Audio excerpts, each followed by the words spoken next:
Jackson. I'm people's mentor.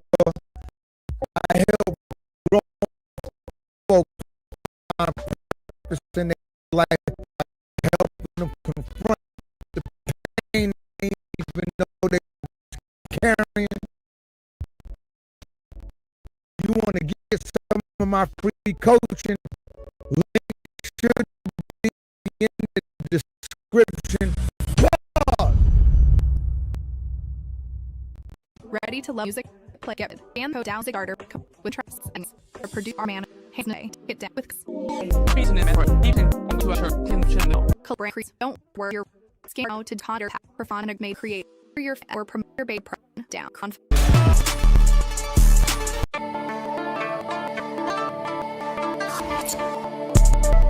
if you're in video you'll contact these and subscribe. It's time.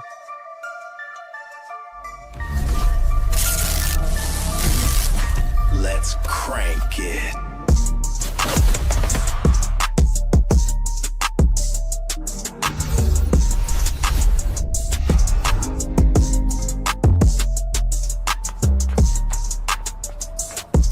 Time to create.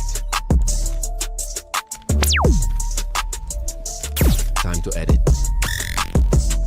Signal confirmed. Let's shake the block.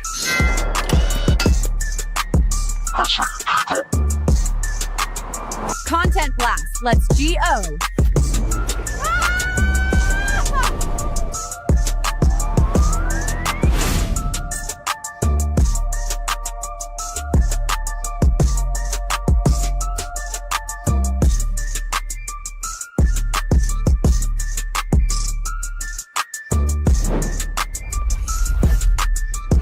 Three, 6, 9. Admin group. Content is power.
This ain't just a shirt. It's a whole attitude problem with a chain on. 369 Ice Grill Bear. Cold stare, colder teeth. For the ones who laugh last and flex first. Wear it like you mean it, or don't wear it at all. They say this place is real, but I don't know what that means anymore. I've been here before. Maybe not in this form, maybe not in this skin, but I remember. I didn't come here to start over. I came here still remembering who I was and everything I've been. I've had lives before this. I never really died. That's the part I can't explain to most people, because they only remember this version of themselves. But me, I've been many things in many timelines. And this place, it isn't what it looks like. I'm still trying to figure out exactly what it is and what I am. No title, no name, just memory and purpose I haven't fully unlocked.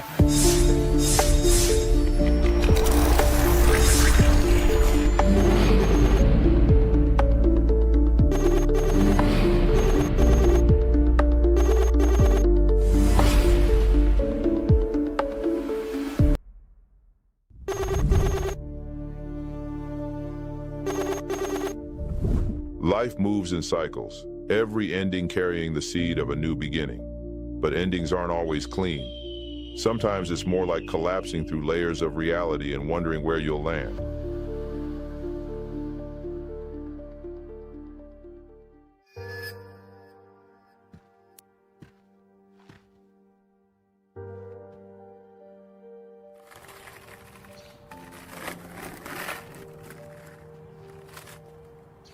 Even though all of this is new to me, it feels like I'm supposed to be doing this. I have no idea what's next. I just know I no longer am playing the same character in this dimension.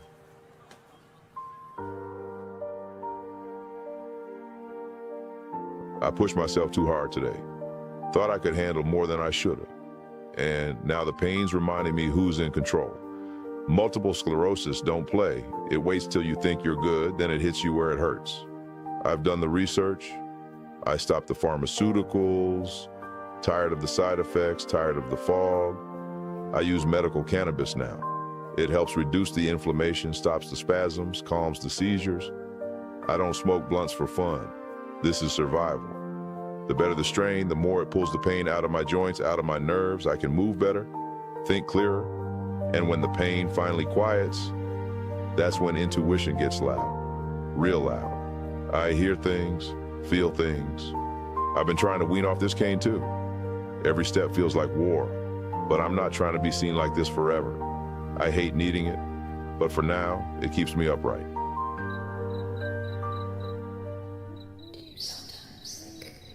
Lately, I've been hearing things internally, some sort of telepathy. I was sitting in the park one day and heard my ex ask, do I think about her? I responded with a text that says, sometimes. I've always had these abilities, but now they are getting stronger. I was entered into the GATE program when I was in the first grade. I was only 6, but I knew from the very beginning I could not trust the teachers that were over the program. I knew they were not just studying us for psychic abilities. I knew they were trying to study why some reincarnated individuals could not be programmed into believing this false reality.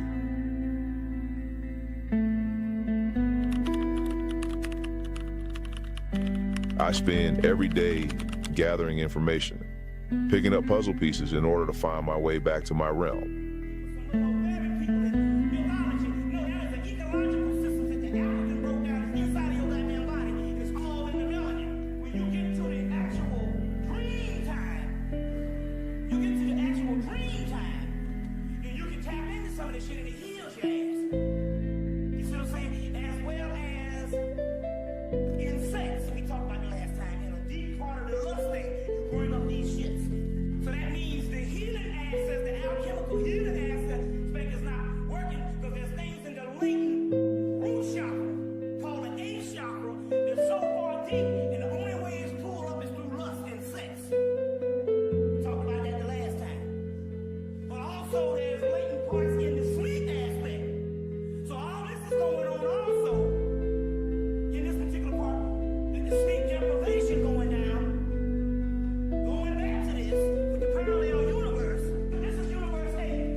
I'm going to keep moving until I find my home again. My intuition will lead me to the answers.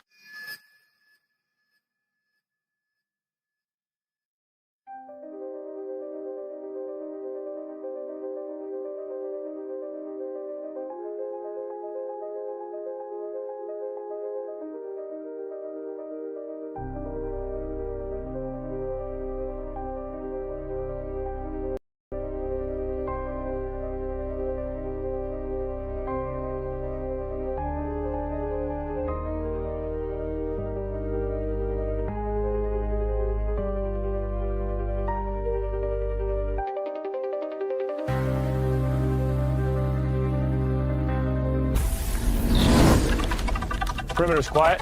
Trail cuts east. Someone just passed through. I see him. Civilians. We'll keep it clean. Copy that.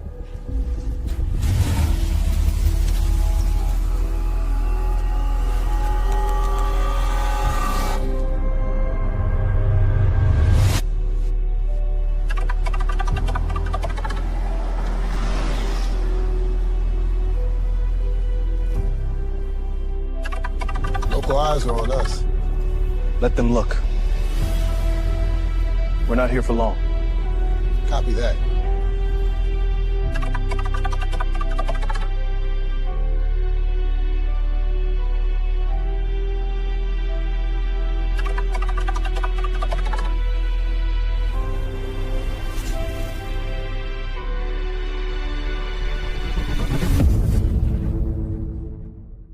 I've been wrestling with the question of what type of content I want to create. Everything online feels so restricted. On platforms like YouTube, entire topics are censored, certain words get flagged, some subjects are untouchable, and every time I bump into those limitations, I start thinking about this reality itself and whether the rules that govern it are just as artificial. Maybe this reality isn't what it appears to be.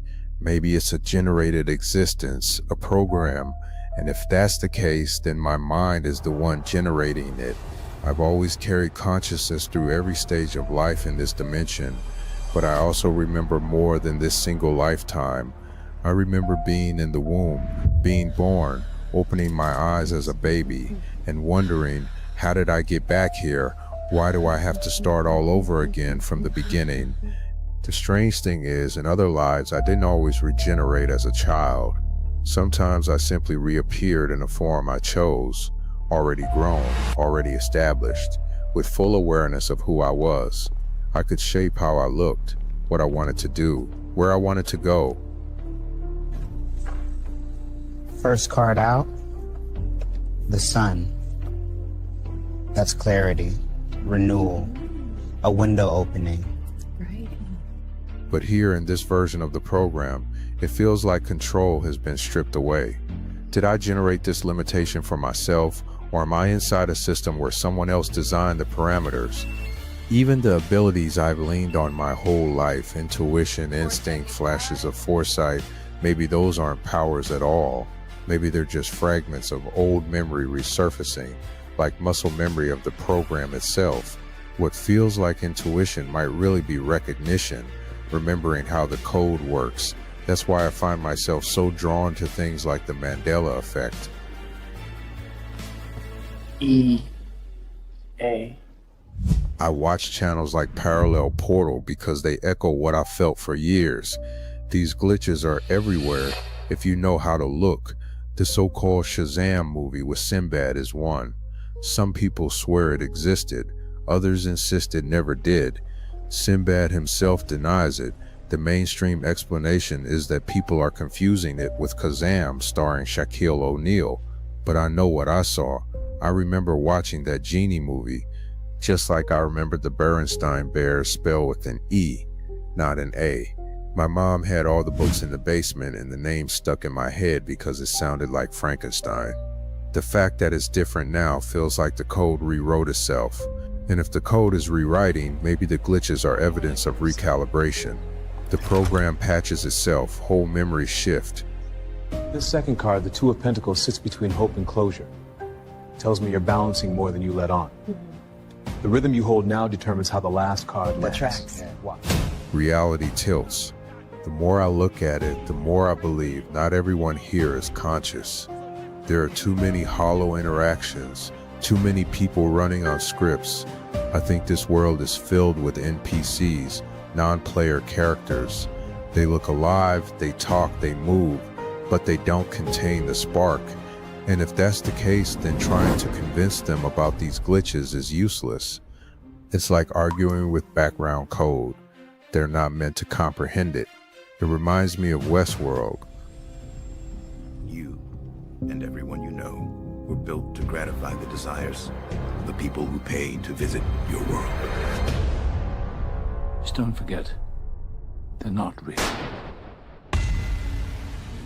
Only a handful of characters were written to wake up and see the bigger picture. The rest were built to stay inside the loop. So my theory is simple but heavy.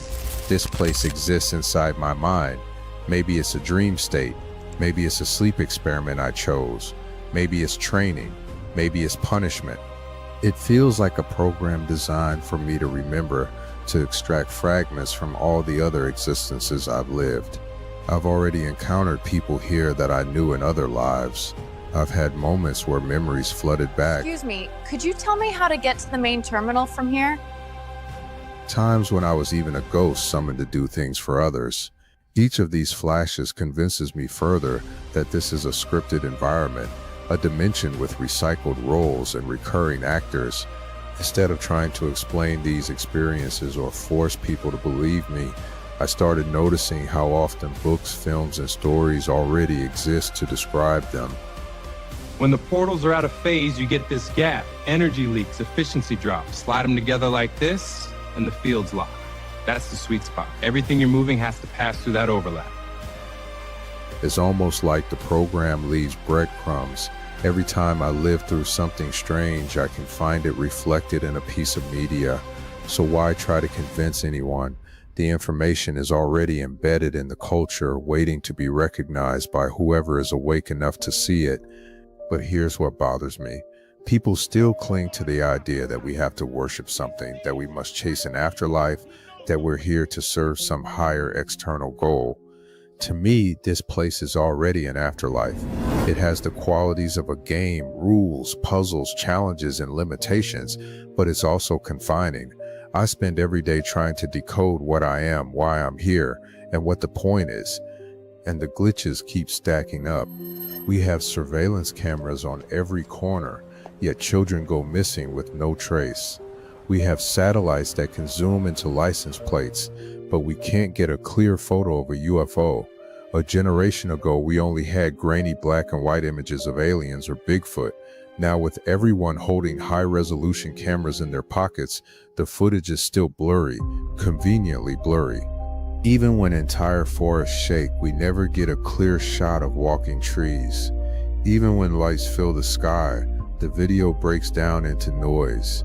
The mysteries stay unsolved by design. Why? Because the program isn't meant to hand us the truth directly. It's meant to tease us with it, to keep us questioning, to keep us engaged in the puzzle. So what if the consequences we fear, punishment, karma, rules, are just guardrails built into the system? What if they exist only to keep us inside the boundaries?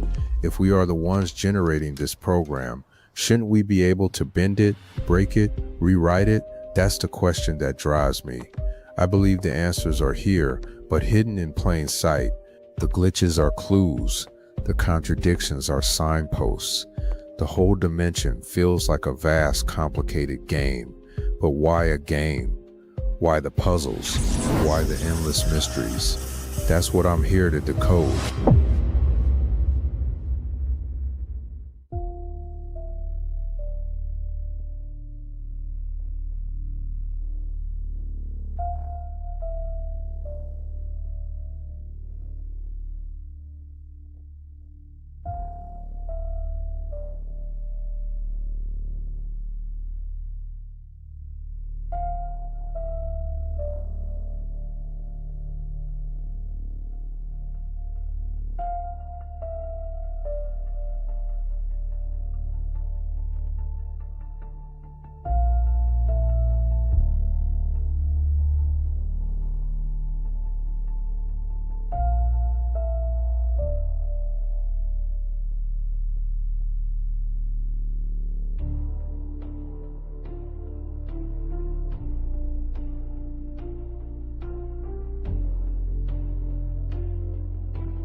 Lately, I've been thinking deeply about how my life experiences line up with astrology in ways I can't ignore. I'm an Aries, I'm Aries' sun, and I live with multiple sclerosis. Over time, I started noticing that the things that affect my daily quality of life, like anger, overworking, overstimulation, and pushing myself too hard, are the same themes that astrology has always associated with Aries energy. That realization made me stop and ask a bigger question. Am I actually making choices freely, or am I watching something that was already mapped out unfold in real time? Is astrology describing my personality, or is it describing the way my energy interacts with the world?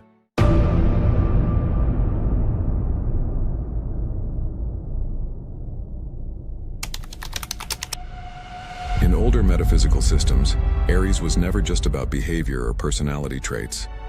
Aries represented ignition, forward motion, heat, and raw force. It symbolized the impulse to act, to initiate, and to push through resistance without hesitation. For me, that energy doesn't stay abstract. When I get too angry, my body reacts. When I overwork, inflammation increases. When I push myself physically or mentally past a certain point, my nervous system responds immediately.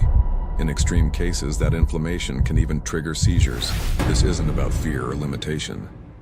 It's about understanding how fire moves through the body. I don't see multiple sclerosis as my body turning against me. I see it as my body communicating faster than my conscious mind. It's almost like an internal feedback system that activates before long-term damage can happen. Before I mentally admit that I've gone too far, my body already knows.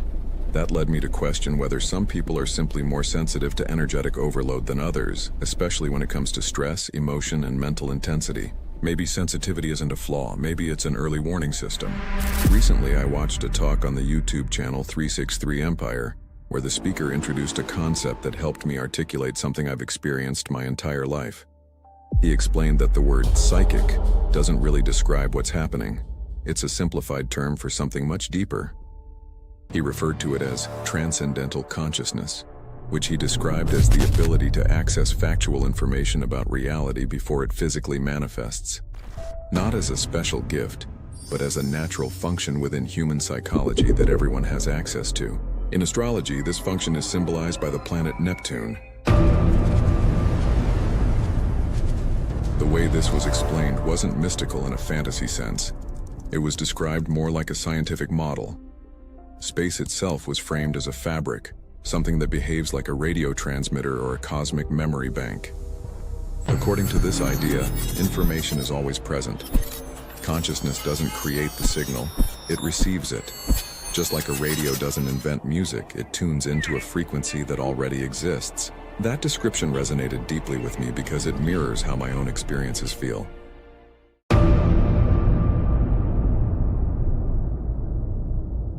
I've had moments where I've seen events before they happened. I've experienced situations where dreams played out later in real life. I've heard other people's thoughts, and I've communicated with people who were unconscious. I've also had people who passed on communicate with me. I don't experience these moments as abilities or powers. They don't feel like something I'm doing. They feel like something I'm accessing. It feels less like performing a skill and more like remembering information that already exists. That's why the idea of consciousness as a receiver makes sense to me.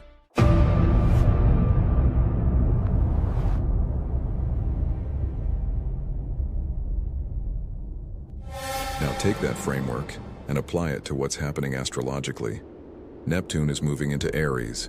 Symbolically, that represents imagination, information, and perception entering fire, identity, and action. This is a period where creativity intensifies and expression becomes unavoidable. Music, art, storytelling, and entertainment move to the forefront. That description aligns closely with what I'm actively doing in my life right now. But when signal moves through fire, it increases pressure. Without regulation, that pressure can overwhelm the system.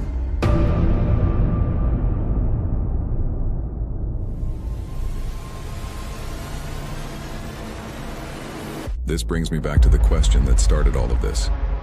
If astrology consistently describes what I'm already doing, am I choosing it or am I remembering it? Is free will about breaking a script? Or is it about becoming conscious of how you play a role that already exists? What if astrology isn't predicting the future at all? What if it's reflecting consciousness back to itself using symbols and archetypes that have existed for thousands of years? That possibility changes how you look at everything. If that's true, then conditions like mine aren't punishments or failures. They're feedback systems. They're signals that say slow down, regulate the fire, and contain the transmission. I'm not presenting answers here. I'm opening a conversation. Do you think astrology is a script, or do you think it's a mirror? Do you think consciousness writes reality, or does it read it? If you've ever experienced moments of knowing before something happened, I'd genuinely like to hear about it.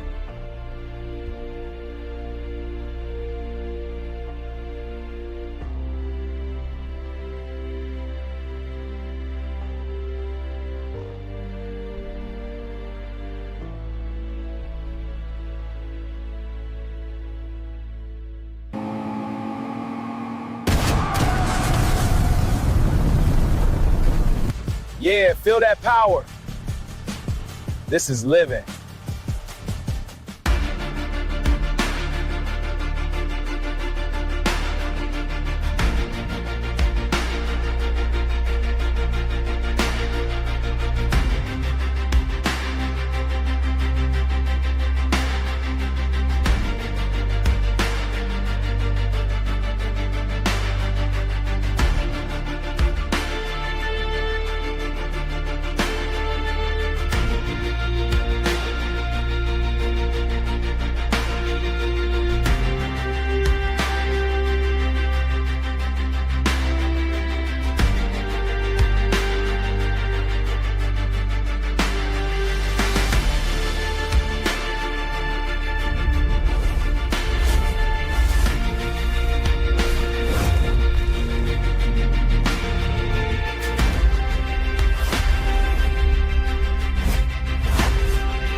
Tonight, in AI City, everything changes. A secure asset has been taken. And whoever controls it, controls what happens next. The fate of AI City is contained in that case. Only one team can recover the case. We gotta get it back. Do we really have to do this today? He went that way, so let's go! I don't know if you noticed, but I'm wearing church shoes.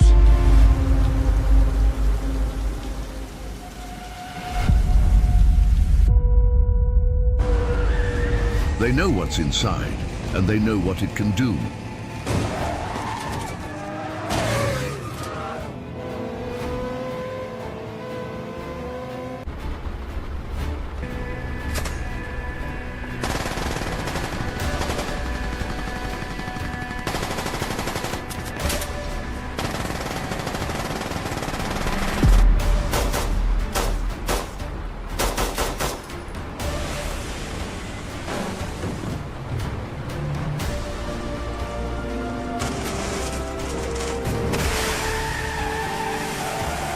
Every second that case stays out there, the risk grows.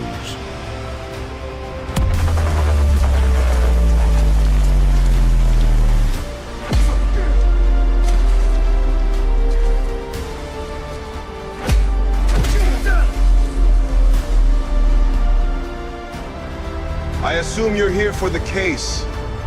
The code is mine. There is no time to hesitate, just distance, and the AI storm is closing in. The chase goes global, the pressure rises, and the truth is locked inside that case.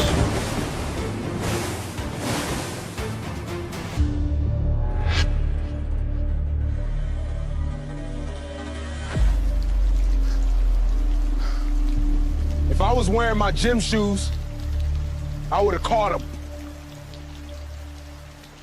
Yeah, I'm sure you would have.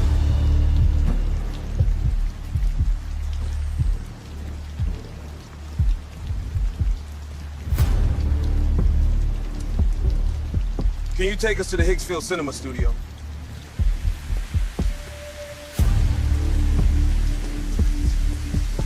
Let's go.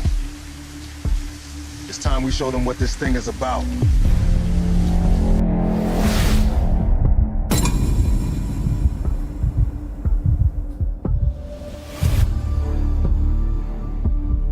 The next move is yours. Scan it.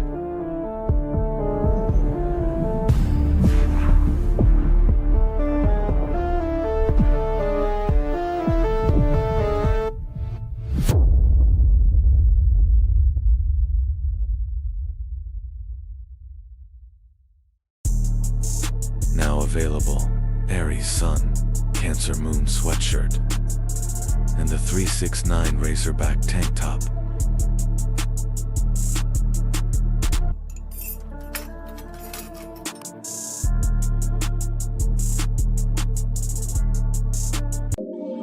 Not today.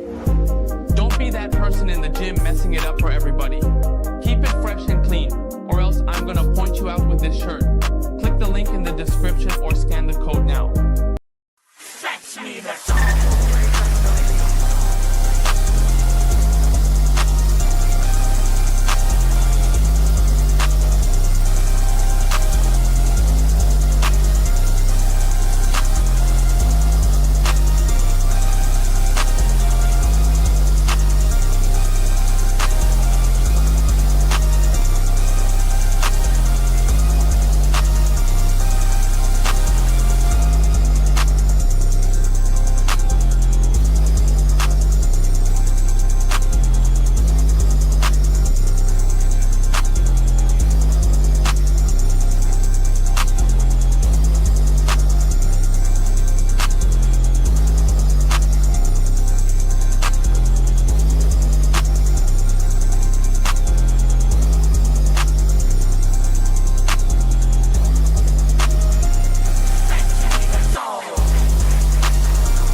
I want to invite you music creators and video creators to join the @369 admin group community. Building your career in music content? @369 admin group gives you the platform to manage your rights, be independent, and grow your business. Girl, that's Treasy two-time. Got a short fuse on, had me pop off. Nino Bambino from a top dog. Go ahead, pussy, get your rocks off. This carbon 15 to knock your socks off. Pussy, you got one time. And the boogeyman coming with the drum line. Savage shit for me is a fun time. Make niggas crumble when it's crunch time. Shout out little bro, he a Buddha. Shredder out from Ruda to the tutor. I'm on my John Wick, pussy don't have me suit up. Shit can get muddy, have me boot up. Big dog flex, I don't fucking play. Smoking on the op if I feel away. Shorty asking if I get baby, not today. Could never trust a bitch, ain't no fucking way. She still let me rock the boat, baby, I got motion. She say she love my drive, baby, I'm just coasting. Can't answer when you call, you fucking up the focus. Houdini on that ass, pull a hocus pocus. Do you have friends from New York, but you can't stand their attitude? I'm just saying, if the slice ain't folded, it ain't real pizza, feel me? Ask your doctor about New Yormal. Just saying, if you ain't had a bacon, egg, and cheese from the corner, you don't even know breakfast. Ask your doctor about New Yormal. Clinically proven to dial down the extra. Now I feel normal. Side effects may include no more Timberland boots, no more Carhartt vests, no more backward fitted caps, reduced audio volume, and a sudden urge to tuck in your shirt. Hey, what up, y'all? My name is Tijuana Jackson. I'm the people's mentor. I help grown folks find purpose in their life by helping them confront the pain they even know they was carrying. You want to get some of my free coaching? Link should be in the description. Pause.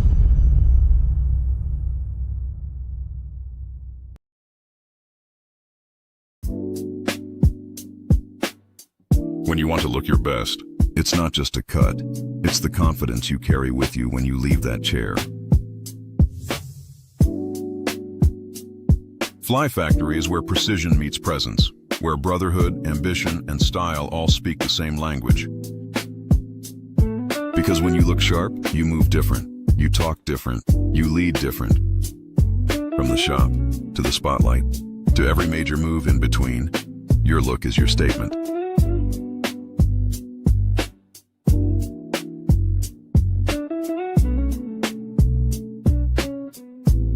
Look 10 years younger, man. My wife is gonna love this.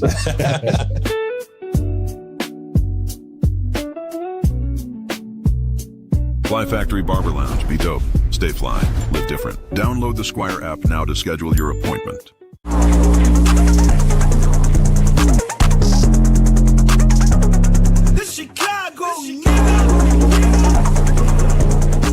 When flavor meets soul and presentation meets precision, that's Fork It Up, sis. From corporate meetings to birthday celebrations, we elevate your event with unforgettable catering. Our curated buffet packages feature mouth-watering options like citrus salad, shrimp cocktail, teriyaki meatballs, and more. Every menu is handcrafted with love. Choose from braised beef, seafood boils, Parmesan asparagus, and signature Southern-style dishes. Top it off with decadent desserts like banana pudding, peach cobbler, and vanilla creme brulee, served in mason jars, ready to impress your guests. Email forkitupsis@gmail.com or call 706-837-8055. Let's fork it up together. Cardology is an ancient metaphysical science based on the 52 playing cards. It reveals your energetic blueprint, your life path, and the patterns you're here to experience through the alignment of cards, numbers, and planetary cycles. Today's card is the Ace of Spades. This card represents rebirth, transformation, and the hidden truths beneath the surface. The Ace of Spades is the most spiritual card in the deck, often linked to deep inner knowing, initiation, and the mysteries of life and death. People connected to this card are here to evolve through intense inner shifts. They often experience profound life changes, awakenings, or periods of solitude that push them to shed false identities. The Ace of Spades is about digging deep, emotionally, mentally, and spiritually. This card demands honesty and growth.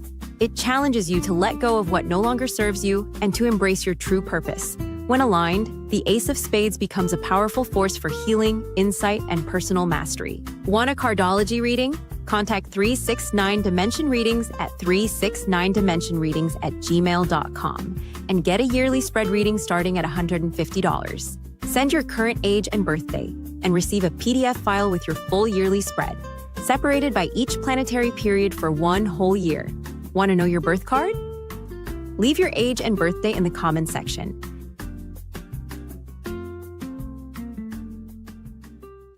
Cardology is an ancient metaphysical science based on the 52 playing cards. It reveals your energetic blueprint, your life path, and the patterns you're here to experience through the alignment of cards, numbers, and planetary cycles. Today's card is the Ace of Hearts. This card represents the desire for love, emotional excitement, or new beginnings in relationships. The Ace of Hearts energy is about pure emotional initiation, like the feeling of falling in love, discovering passion, or seeking connection. It can also reflect self-love, or someone who needs to learn to love from within before seeking it outside. People connected to the Ace of Hearts often experience intense emotions and carry a youthful, romantic energy, but they must learn to balance their desires with emotional maturity. Want a cardology reading? Contact 369 Dimension Readings at 369dimensionreadings@gmail.com and get a yearly spread reading starting at $150. Send your current age and birthday and receive a PDF file with your full yearly spread, separated by each planetary period for one whole year. Want to know your birth card? Leave your age and birthday in the comment section.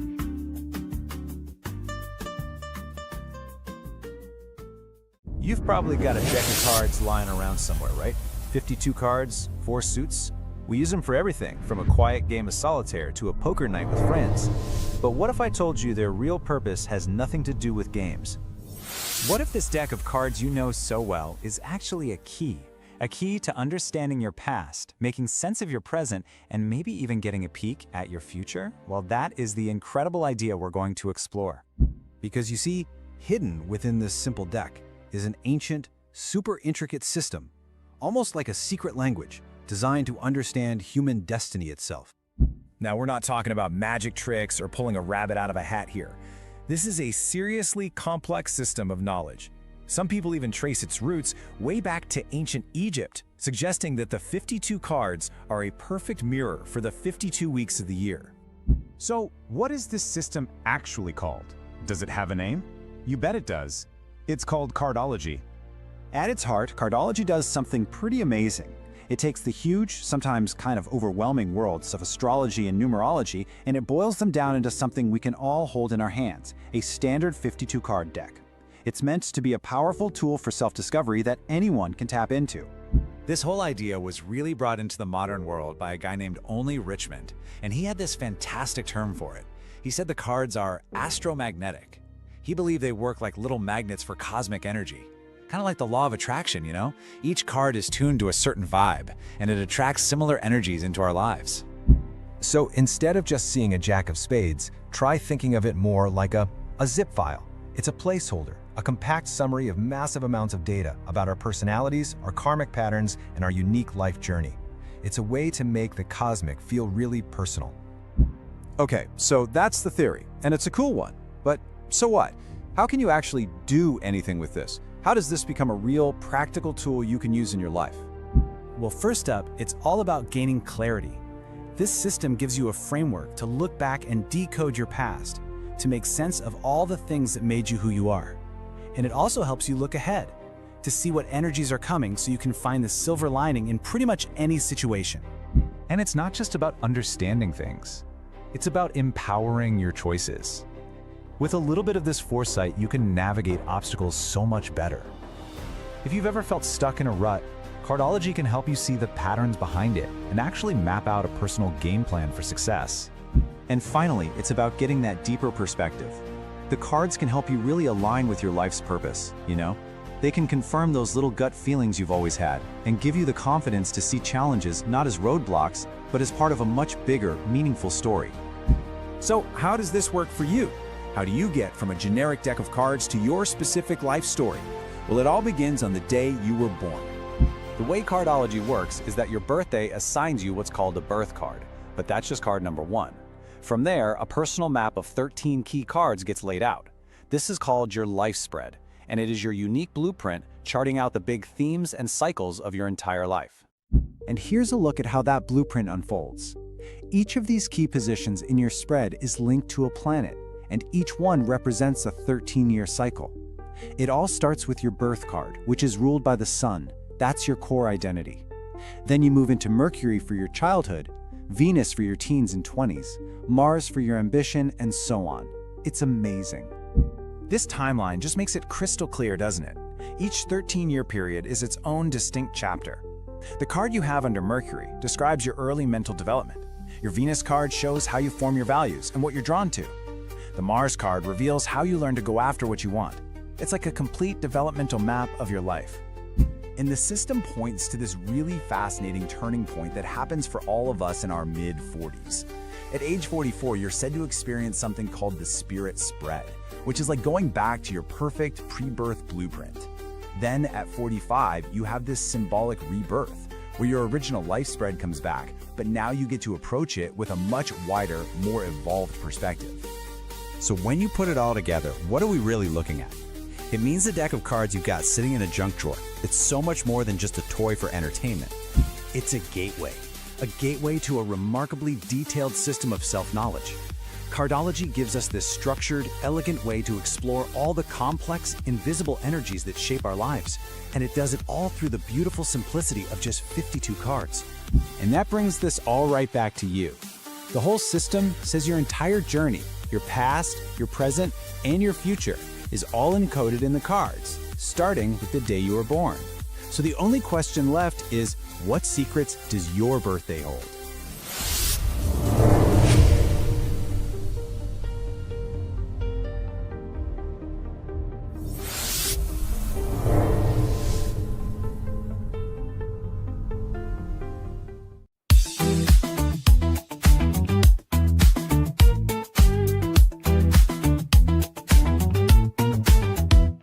Step into the shop, I'm the Teddy on the block. Got quartz on the left and a tarot deck to rock. Don't need a crystal ball, just read the vibe. I'm your plush little prophet with retail pride. Shuffle that deck, I'll flip that fate, bearing down hard on your Mercury state. I don't blink, but I see the sign. Your aura's broke, but your trip's divine.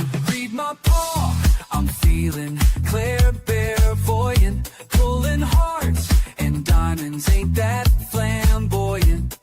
Sage in the air, you best beware. I'm the card flipping bear with the cosmic stare. From the ace of cups to the ten of spades, I'll decode your life like your grandma's braids. 9 hours, no backup, and the moon is in Gemini. I should have called out with spiritual fatigue. This crystal smells like seafood. I demand a refund. Ma'am, that's Palo Santo. It didn't come from Red Lobster. Now available, gluten-free, vegan, emotionally available Sage bundles. Guaranteed to unbind your ex and your student loans. Spray this behind your ears and your ex will forget your name. No guarantees during Mercury retrograde. It's only 11:30 and somebody already tried to return incense because it burned too spiritual. Tap in, we got another one. Uh-oh, here comes another Crystal Karen.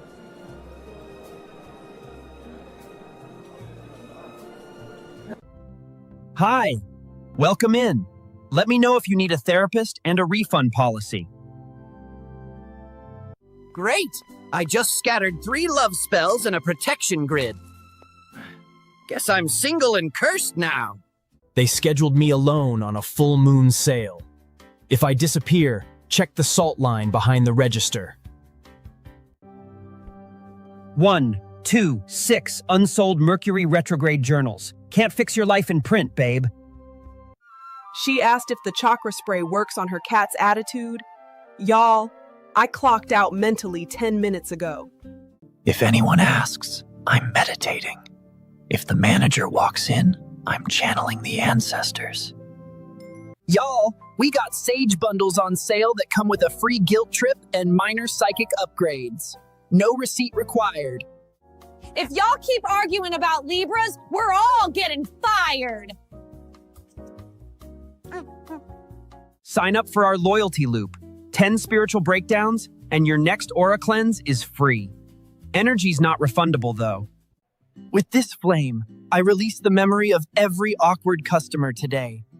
May tomorrow be less cursed. To your left, healing crystals. To your right, emotional damage with labels.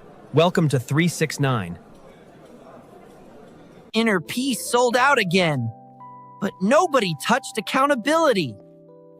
Go figure. Someone just pulled the tower card and now they crying in the break room.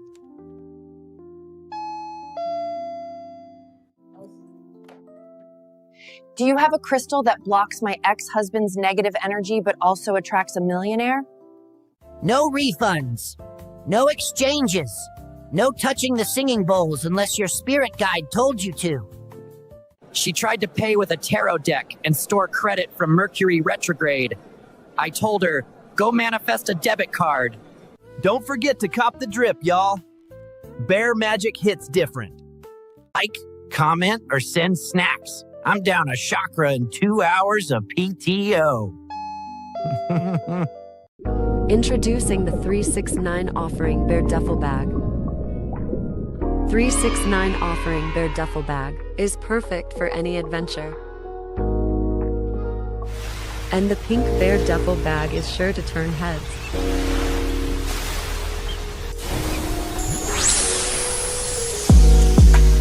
Catch the wave.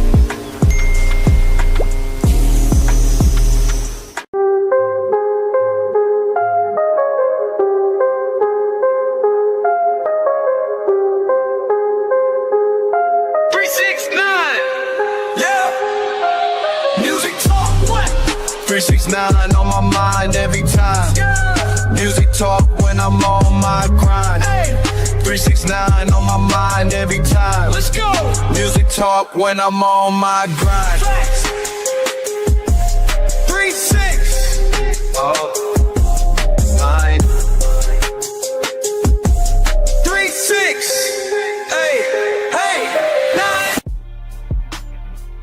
Yeah, it's just easier when they, they're on their way, and I'd be like, all right, I'll set up their template and get everything set up. Like, because I don't know what song they're gonna do, but like I'll always go back in their old previous song, like go back to a song that like they laid some stuff and they got the most clout. But I'll go and like, all right, that one's a hit, and I'll delete all the waves and then like save it as a preset. You know what I mean? Because you just do minor tweaks. Like you can hear how I do it, whatever song it is. Like I don't worry about you don't have to worry about the chain or anything because their chain's already set. You're just worried about more of like the type of song they're doing, like what type of hall they're going to be in, or what type of effect that's to bring it like tightness more together. You know what I'm saying?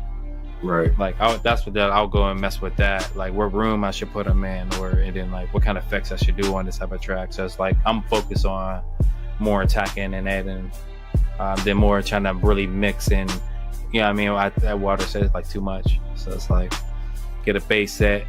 You know what I'm saying? You're doing minor adjustments. You know your blend, and then just go on and do some effects and crazy chops, attack that vocal. Like so that's how I did it on here, but. It's like simple things like this here. I don't know, like you might not hear it because it's I have to put the music. No, the music is on here. We had it on. I just have to turn it on. But yeah, this track goes hard for real. But yeah, it's just. I think they both B-Nas and Butters on this here.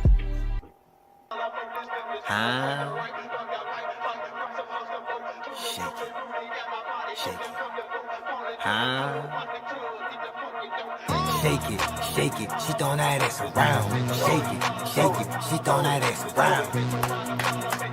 Ass clapping down, I wanna see your ass up with your face down. Shake it, she throwing that ass around. Shake it, she throwing that ass around. Ass clapping down, I wanna see your ass up with your face down. She pussy popping on the motherfucking handstand, bands her make her dance, ass shaking in this wobbling leg. I love the way she do that shit, that ass stupid fast, she throw that ass back. I'ma catch it, let her quarterback the play. She got that cake, like everything is her birthday. A bad bitch, look she bad, shout out to the baddies. It's like it's Betty, shot a clock, shout out to the baddies. I got these hot 350s and these 820s. She throw that ass around. Ass popping down, I wanna see your ass up, put your face down. Let me host your coochie party with all this ass, don't get me started. I bet she's going Uchiwali, your nigga going, ain't a problem. I've been getting to the bed, he's taking her on the hobby. He knows about the baby, FaceTime, cause I'm way too cute to copy. Pussy showing that ass clap, my bitch's ass smack. And he don't need no username unless that nigga cash out. Give me that your heart, he put that on my last cap. Turned around and busted up the only time my man's backwards. But yeah, like I was saying, like this is how I set up their vocal chain and everything. Pretty much everybody has their own set. Like pretty much he has his just in case he wants to do punch-ins, and then she will have hers. You'll see I don't think you can see the bottom. I don't know why I have this thing so big. Yeah, okay, so you can see the main out. Like I have her main out, and then I'll have his. I don't have to name his. He has a main out for his vocals, so because they both have different chains, different songs. So I just have to pull it from another track and then place it in there. Then everybody has their own, pretty much. But yeah, that's hers. I always start with this here. Like it's pretty much a pretty simple chain for their vocals. Just throw a little bit of compression on there.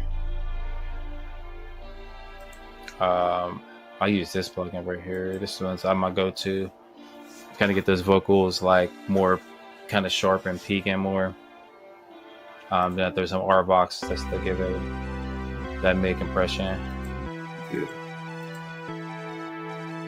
Throw it in here.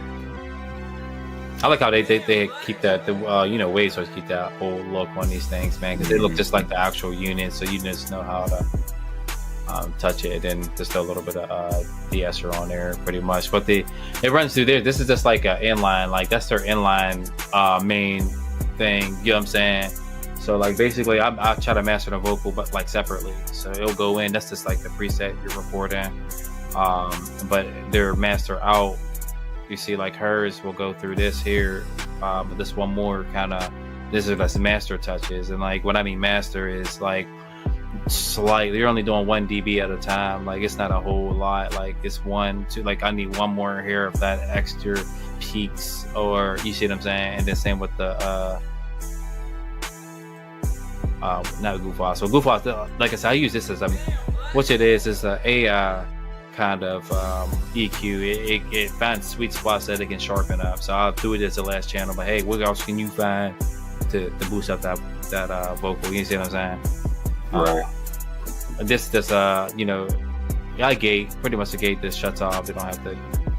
I don't want no other claps or anything in the room.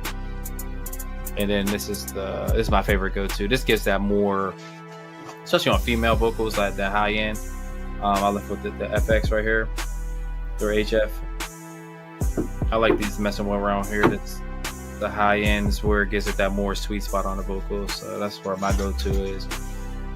So I left hers how it is. Yeah, that's all the slate right here.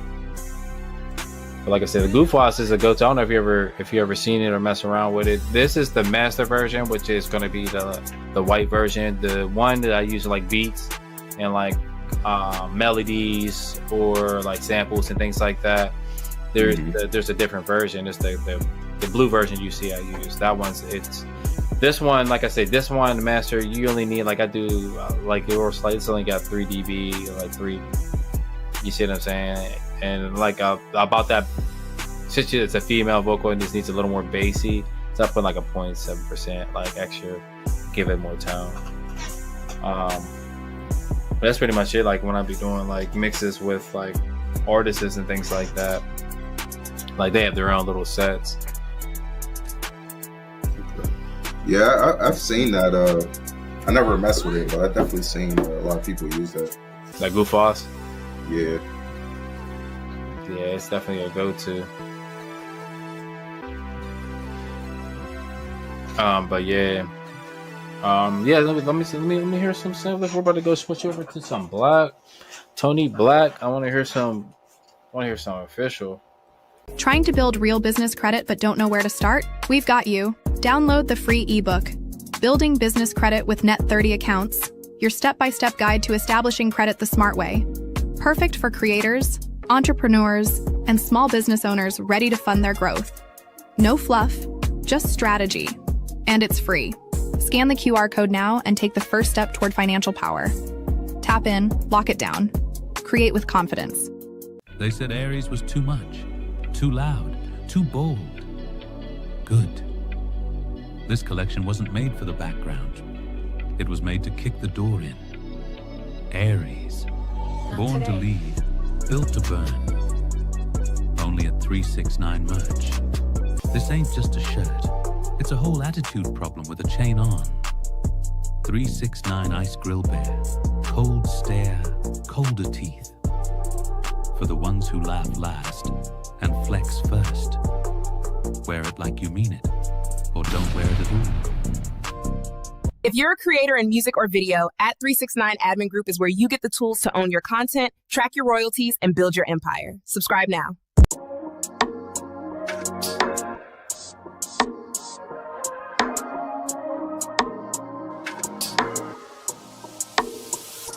Not today. I want to invite you, music creators and video creators, to join the at 369 Admin Group community. Building your career in music content? At 369 Admin Group gives you the platform to manage your rights, be independent, and grow your business. Not today.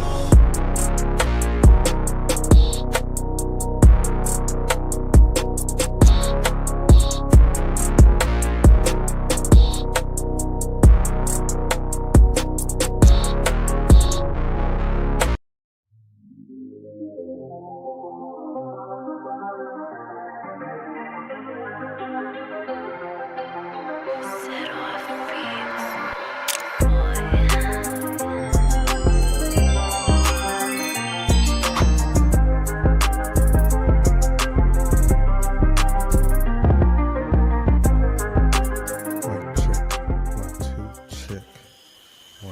Check 1, 2. Hey, what's up? So you're probably wondering, what is Muse? Muse is an application that you can put directly into your DAW mixer. It allows you to share audio and video, as you can see right here. It also, you're sharing screens. You can also take over somebody else's screen. For example, if I'm logged in with somebody else, we're having a session, they might say, hey man, can you play out this melody for me on this track? So instead of me logging into my FL Studio, making a melody, then saving it, then sending it, they can actually just hit me up directly on Muse and say, hey man, I'm working on this track, listen to it, and then say, hey, can you play a melody on top of it? And then they basically give me control of the screen as they're recording, and I can play my MIDI keyboard or whatever on my end, and they can record it live. So you can actually make live tracks, collab and make tracks live. So it's a great time saver. You can also chat and send files within a mainly, it's a different way of working on creative projects instead of just using Streamlabs. Streamlabs, you can share your audio and video, but you can't work directly with others live as far as recording vocals or recording directly into somebody else's DAW. You can do all of that with Muse. You already know what your boy said off. You can catch me live on 369 Music Talk on Muse.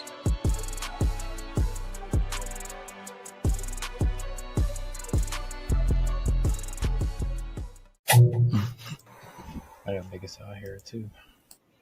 I gotta hear what you're hearing. Oh shit, do I gotta turn off my MIDI shit? Yeah, you can turn that off. Why would you?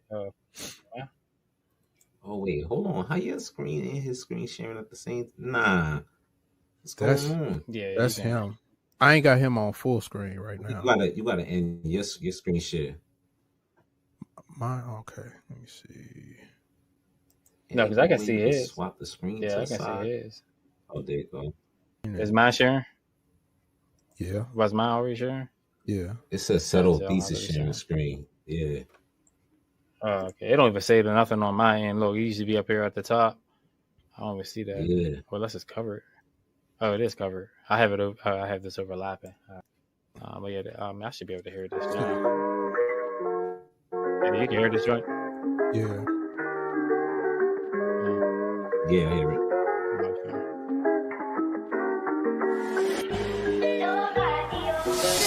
Make your hair strong or shiny and new with Hyun shampoo and conditioner. Hyun keeps it in tune.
podcast show will take you on a tour.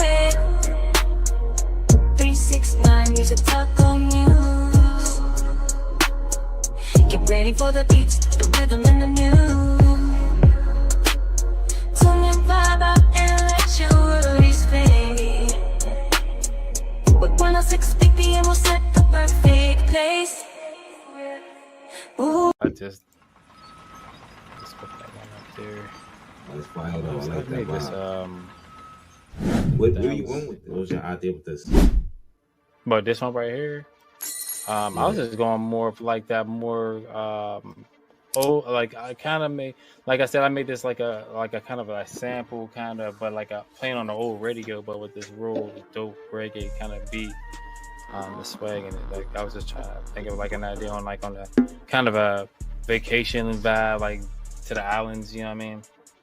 So I was going with like that kind of world. Yeah. Chopped up a sample and everything. Having some of those bitches. Yeah. Like I did all these little chops in there, and I just took it and I put it on that hook because I liked it down here too. So I was like, you know, so I think I chopped it from here or somewhere, one of these, and then like I took that. Yeah, I think it was like this one. No, it was I think it was the other one. Yeah, I just spaced on. I like chopping everything by hand. Let's make it sound like if Bro Speed would have did it. I started getting the habit of that. Like I think most of the thinking and everything. Yeah, I mean it's pretty much easy. You just have to. I have this cheat though because I have this, but when I'm rolling, I can kind of switch back and forth between the scissors, so I can go like from scissors to see, so I can chop like real quick. So that's the only thing. So like most of all my beats, I can go back and forth. I was going. I signed all these keys, so like. Oh, this is just a random button though, but these two are signed them back, and then this is my scroll, and then if I want to zoom, I have to hold this button here. Nah, hold on. That's my finger here. You assigned it to what? MIDI controller. My tour box. Hold on. Yeah, what you did to do this right here? Yeah, tour box. Yeah, right here. That's in my module. But you gotta hit it when you hit a button. This is so many codes you can make. You make your own codes, like, you know what I'm saying? Like if I'm gonna copy and paste. Is it so like if I hold a button that you plug into your computer? Yeah, this is it goes USB to I think it's a USB-C. And they have a Bluetooth version, so you can just plug it in and it'll just you won't have no wire. And then like you make your own commands, like whatever's comfortable for you. So like your favorite copy and paste, I like this button for copy and paste. Like this is like this little button, and then this is my paste up here. See, Control V.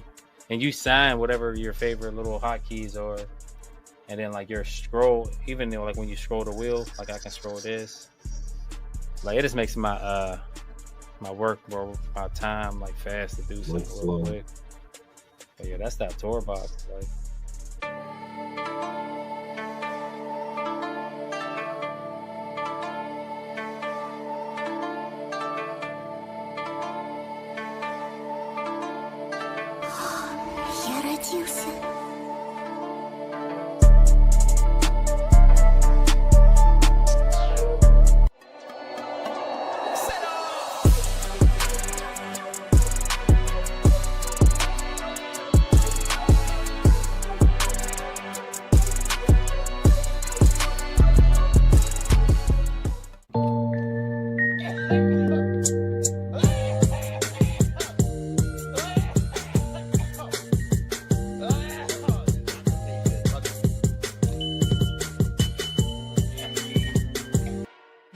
Yo, it's Musically MC, and I'm rocking out with 369 Dimension. Let's get it.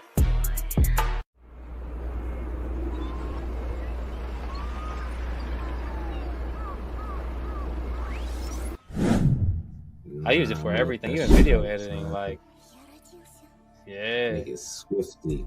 Like the same timeline on your beats, and you edit a video, you're gonna have the same assigned keys, like the scroll, the zoom, copy and paste. Like it makes all my projects easy.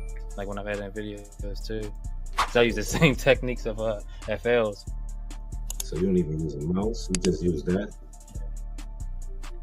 No, I use both. I use this. I don't use a keyboard. So this is my mouse and my tour box. So this hand, I'm scrolling like You know what I'm saying? And I'm sitting back like making a beat. You know what I mean? I'm just chilling. Yo, So, that little I like to kid get real that comfortable be when I'm making like, that video on social media for like 5 minutes or like 2 minutes or whatever. I be seeing, He you be be seeing using that shit. Yeah, like, I don't. They have their own little. There's like little. Yeah, he got his own shortcut. Yeah, you can sign. Yeah. And he about, and then like he be making everything like in time in like 30 seconds. Dang. But like, I mean, it's cool, but you get a decent loop doing that. But I mean, if you really want to dive in and get like crazy, you know what I mean? And I offset doing that because you're gonna bring in, you know, the traffic. Like, damn, man, you definitely cooked us something dope. But like, it's just a loop right now. But you know, you better make that something crazy because they want to come back. Yeah, I mean, you want to hear some breaks and like just make it even dope. Yeah. I thought FL got a workflow. I haven't looked it up yet. That you could just hit with your keyboard and switch it kind of fast, kind of like how you. For which one? To switch your tools on the top. Oh, this right here, like these. I wish they had a way where you can change between this right here, like a hotkey for these. I need these to have hotkeys. This is like my favorite thing to do. Because I keep everything online because when I'm copying and pasting, I can hurry up and like just paint it, you know what I mean? And then I'll switch from, if I need little lines, I need to switch back and forth from this. So now I can paste in there. But I noticed if I switch back and forth, I thought this thing was broke, bro. I'm gonna tell you this: if you switch this, look how slow this moves. I put it halftime. Oh no, this moves fast. I put it in. I think one of these, I was moving like a turtle. Everywhere I go, I couldn't move. I'm like, what the hell? And someone, I had to look it up, and someone was like, "Oh, switch this back to line." And look, and now I'm fast. I'm like, "Oh, bro, I was about to send this back." I was pissed, yo. Until I found that out, I was really working with it. Though I was like, "Man, I broke my shit. Though. I don't know what I did." That had me weak.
Seen a couple days. What's been happening?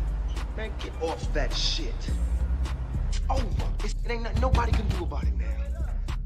What do you want from me, man? Nothing. Just came to see if you was alright. See how you been doing. I ain't talked to nobody, alright? I know. Try me if you think I'm bullshit. Look at this. The brother finally decides to stand up like a man and throw down. Everything starts from now. I was kind of tripping, right? We all go down unless we stay together. Ain't no one man above the crew, you know that shit. Crazy, man. I am crazy.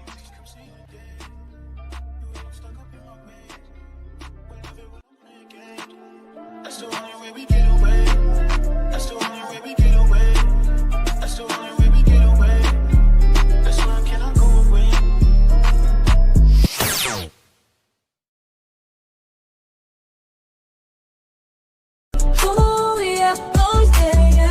Down to the fly factory where the beats are bumping and the vibes are fly. We got the 808s kicking and the melodies move just like a fresh paint and a brand new If you need a trim or a quick shave, fly factory barber lounge got your covered. Yeah, located in Lawrenceville, GA. Give them a call or just stop on by. up and make you look so fly. Come on down to the fly factory where the beats are bumping and the vibes are fly. We got the 808s kicking and the melodies move just like a fresh fade and a brand new If you need a trim or a quick shave, fly factory barber lounge got your covered. Yeah, located in Lawrenceville, GA.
fucks to get. You treat me like I don't got options, yeah. You treat me like it's wrong for me to ask. Where you going, where you been? I'm just worried, stay.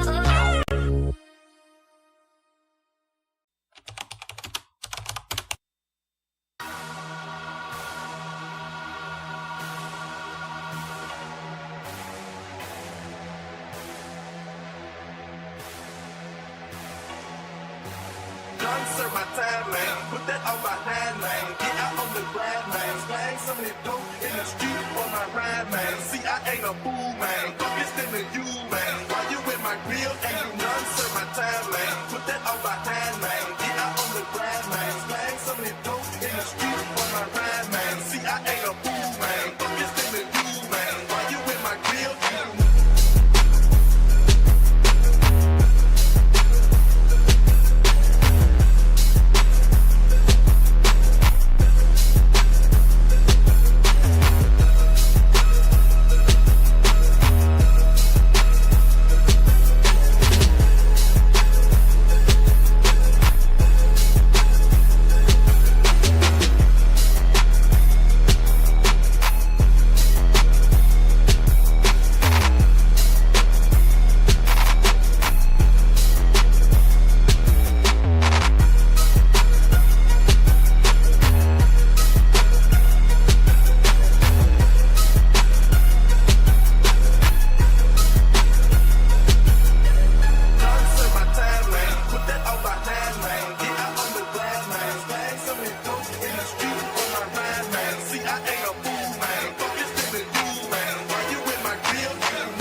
a 1971 Oldsmobile Custom Cruiser. You know that station wagon from the break, but hey, come get your shit, man. They finna tow it. Don't forget to tip the bartender. It's a 1971 Oldsmobile Custom Cruiser. They trying to boot it, but they got 4 donuts on it. They gonna have to put a boot on the fifth wheel. Come get your shit. Don't forget to tip the bartender. 1971 Oldsmobile Custom Cruiser got a dead bird in the passenger seat, a gang of roaches around the gas tank. You know who you is. Come get your shit. Don't forget to tip the bartender. God dang, dang, dang, dang.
Pocketbook up here at the DJ booth, baby. I can tell by the wear and tear on the strap, you're a BBW. Don't forget to about that.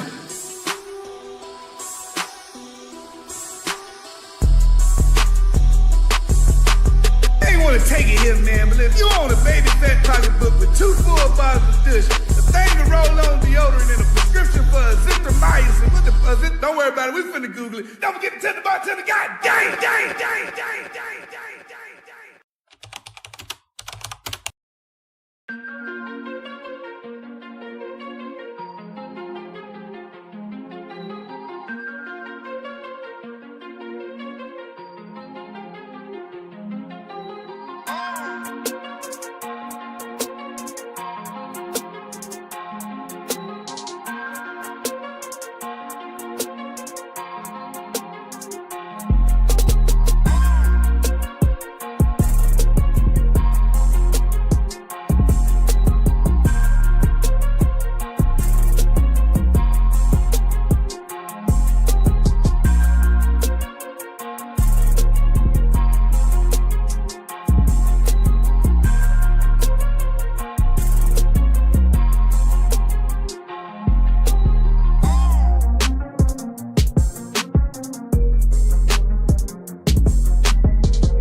taillights in sight. He's headed east on Glenwood.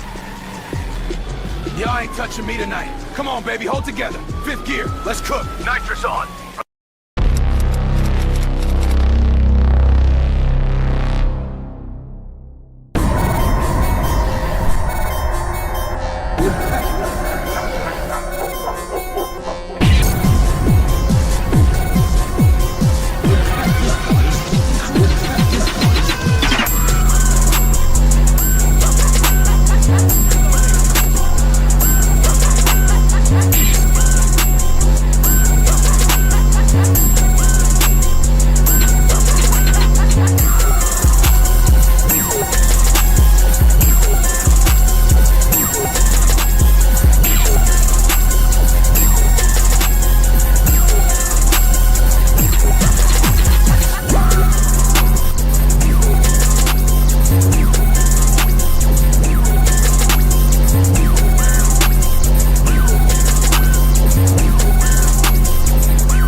Want to get paid every time your music is streamed, played, or synced?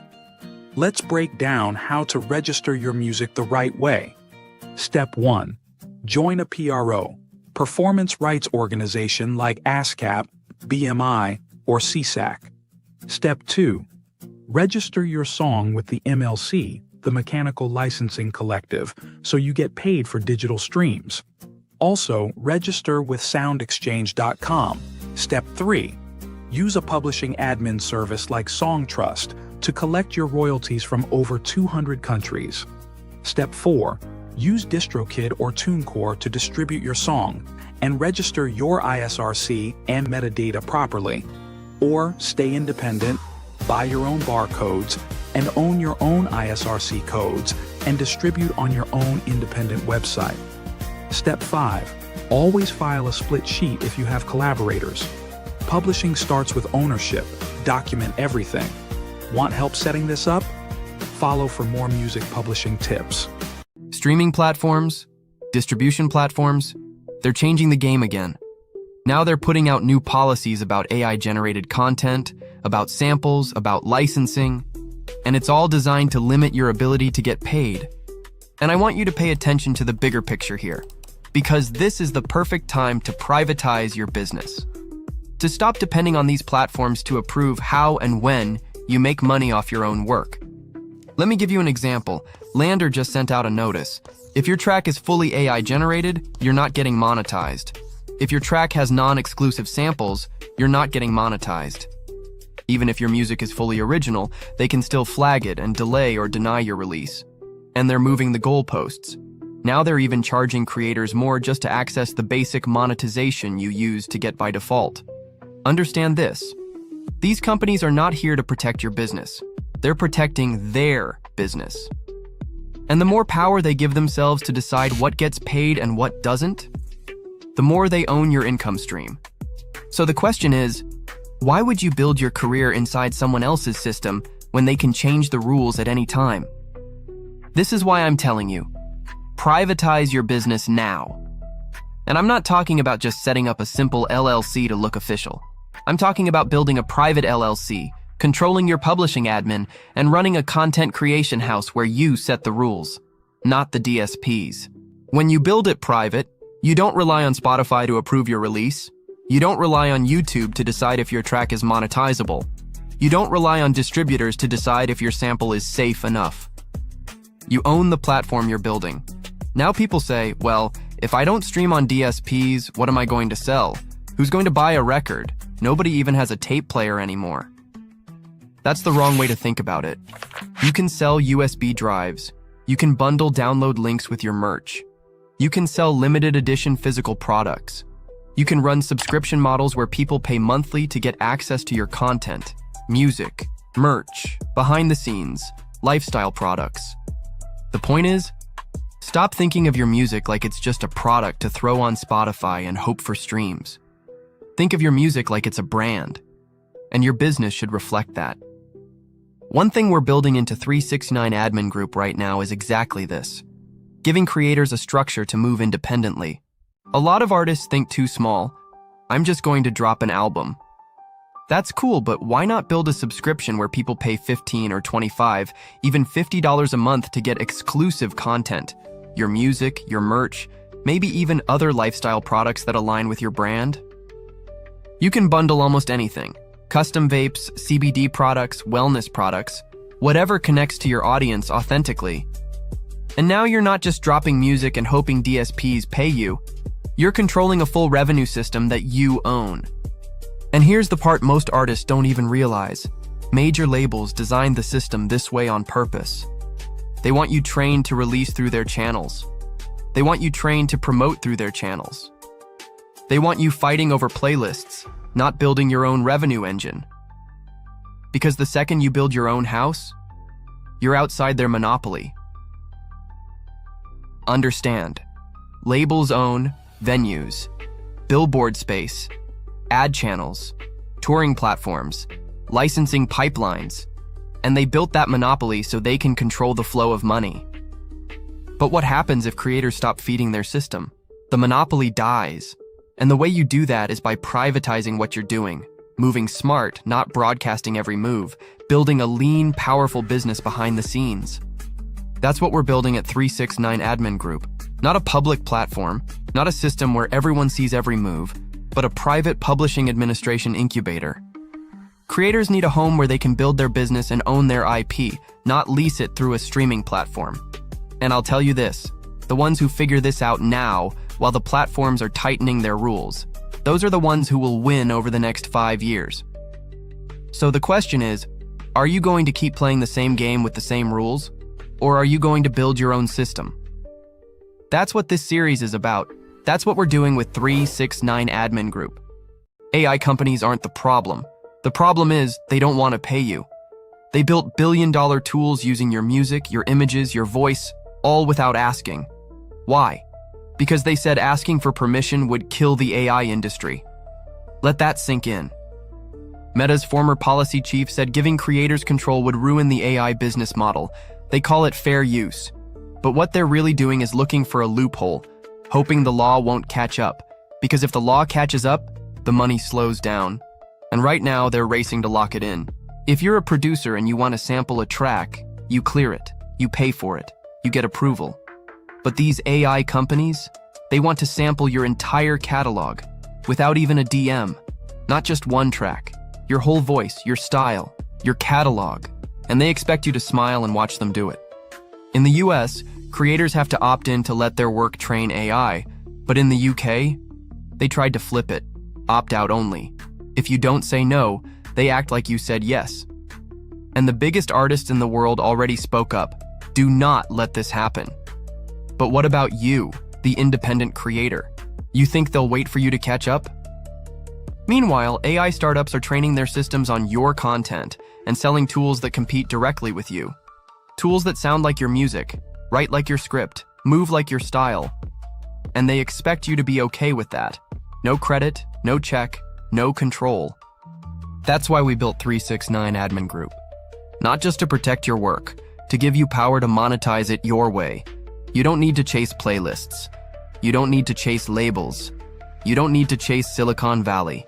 You need structure. You need ownership. We're not reforming the system, we're replacing it. Join the platform built for creators, not built on them. Protect your IP, build your business, and stop letting AI eat off your plate without paying the bill. This is 369 Admin Group. We don't chase gatekeepers. We build the system. Are most celebrities set for life financially? That's one of the biggest lies you've been sold. Fame does not equal wealth. And if you don't understand how the system is built, fame will leave you broke. Artists don't sign record deals. They sign loans. The label acts like a bank. You get the advance, but everything comes out of your budget. Music videos, clothes, tour buses, security, private flights. And that $1 million advance, they know most artists will never recoup it. It's designed that way. You ever wonder why you see stars still touring at 70? It's not just for the love of the music. Most are trapped by bad deals, poor money management, and bloated lifestyles. Fame gives the illusion. But when the label owns your masters, your publishing, and even takes cuts from your merch, touring is the only way left to make real money. Lawyers, agents, managers, too many are working for the corporations, not the artists. Why? Because the label will be here longer than you. If they help you, they make money now. If they help the label, they stay on the payroll for years. This is why so many creators are backdoored, outnegotiated, and left broke, even after global fame. Here's the part they never teach you, and this is where your power really starts. If you're a creator, you need to start looking at everything you make as intellectual property. That album, that song, that music video, that voiceover, that merch drop, it's not just content, it's IP. And when you start thinking this way, you stop chasing fame, and you start building a business. Now listen carefully, this is the blueprint. If you're working with a team, your producers, your managers, they are also individual companies. And you can merge together to create purpose-built companies. If you're producing, you can form a production company LLC. If you're a performer, you can form an entertainment production LLC. If you're selling music, you can form a publishing company LLC. Once you have your LLCs, the next move is open business banking accounts for each LLC. Build your business plan. Define what your company will do and how you'll grow. Set up vendor accounts under your LLC. This builds your business credit. Deposit money monthly and avoid negative marks. This builds your credit score. At the same time, work on your personal credit too. Fix it. Clean it up. Because when you build both in parallel, in under 12 months you can access $150,000 in loans and credit. Lease equipment, property, vehicles through your business, not your personal name. Expand your operations with real leverage. Instead of chasing a record deal so you can flex and buy liabilities, you'll be buying assets, you'll own property, you'll have true business lines, you'll know your overhead, you'll invest based on growth, not emotion. But here's the thing.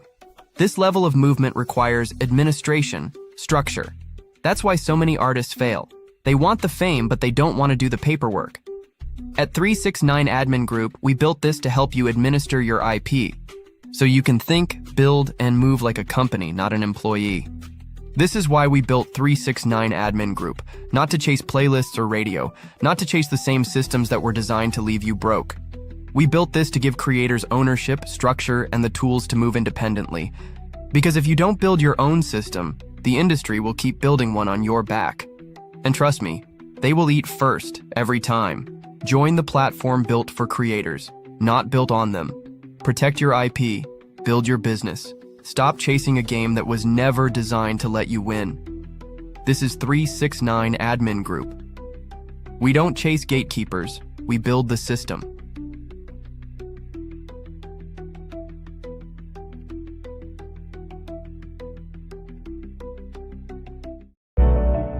For video editing, shorts, thumbnails, and business card design, contact 369consult@gmail.com.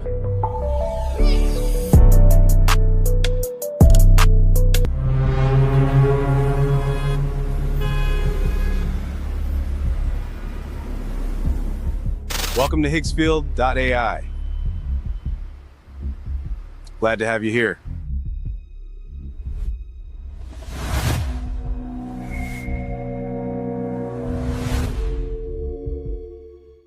Hello, and welcome to the Higgsfield AI Influencer Studio. My name is Sam, and today I'm going to show you how I was created. Higgsfield is a platform that lets content creators build a realistic AI influencer using an AI influencer generator without needing a big team or complicated tools. You can create your own character inside the AI Influencer Studio. Shape how they look, how they move, and how they show up on camera. This makes it easier than ever to make influencer AI that feels real, usable, and repeatable for your content. And honestly, this might be the cheapest AI platform content creators can use right now to create high-quality AI videos. I've put all the links in the description and on the pinned comment below, so you can try it yourself and even start getting paid.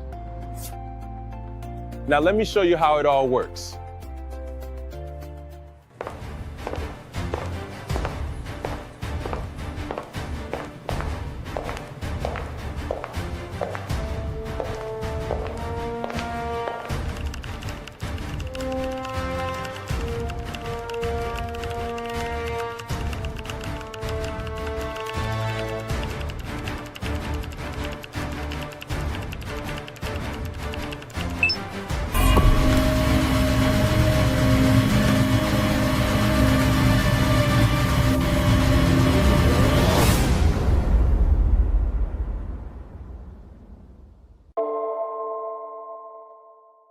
When I initially checked out Higgsfield, I honestly didn't realize how many amenities and options were built into the platform. When I saw the information about the Higgsfield Earn program, where you can earn money by making videos using their system, my brain immediately went into my usual workflow mode. And that's when I noticed something interesting. My mind automatically jumped to planning 5 different apps.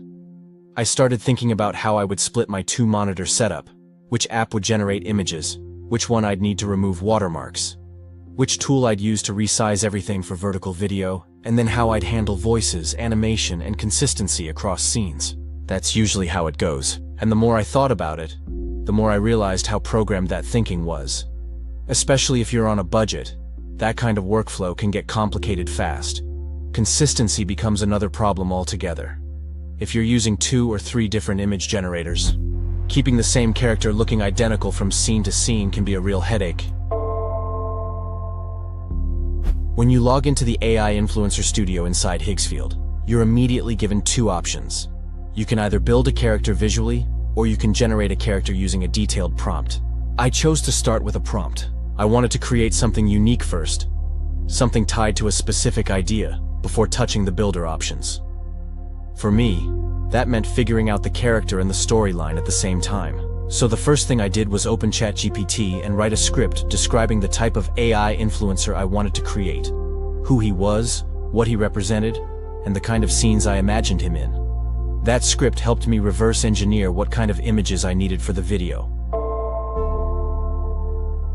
From there, I wrote a detailed image prompt describing the character's appearance, personality, and visual style. I focused on realism, professional presence, and consistency.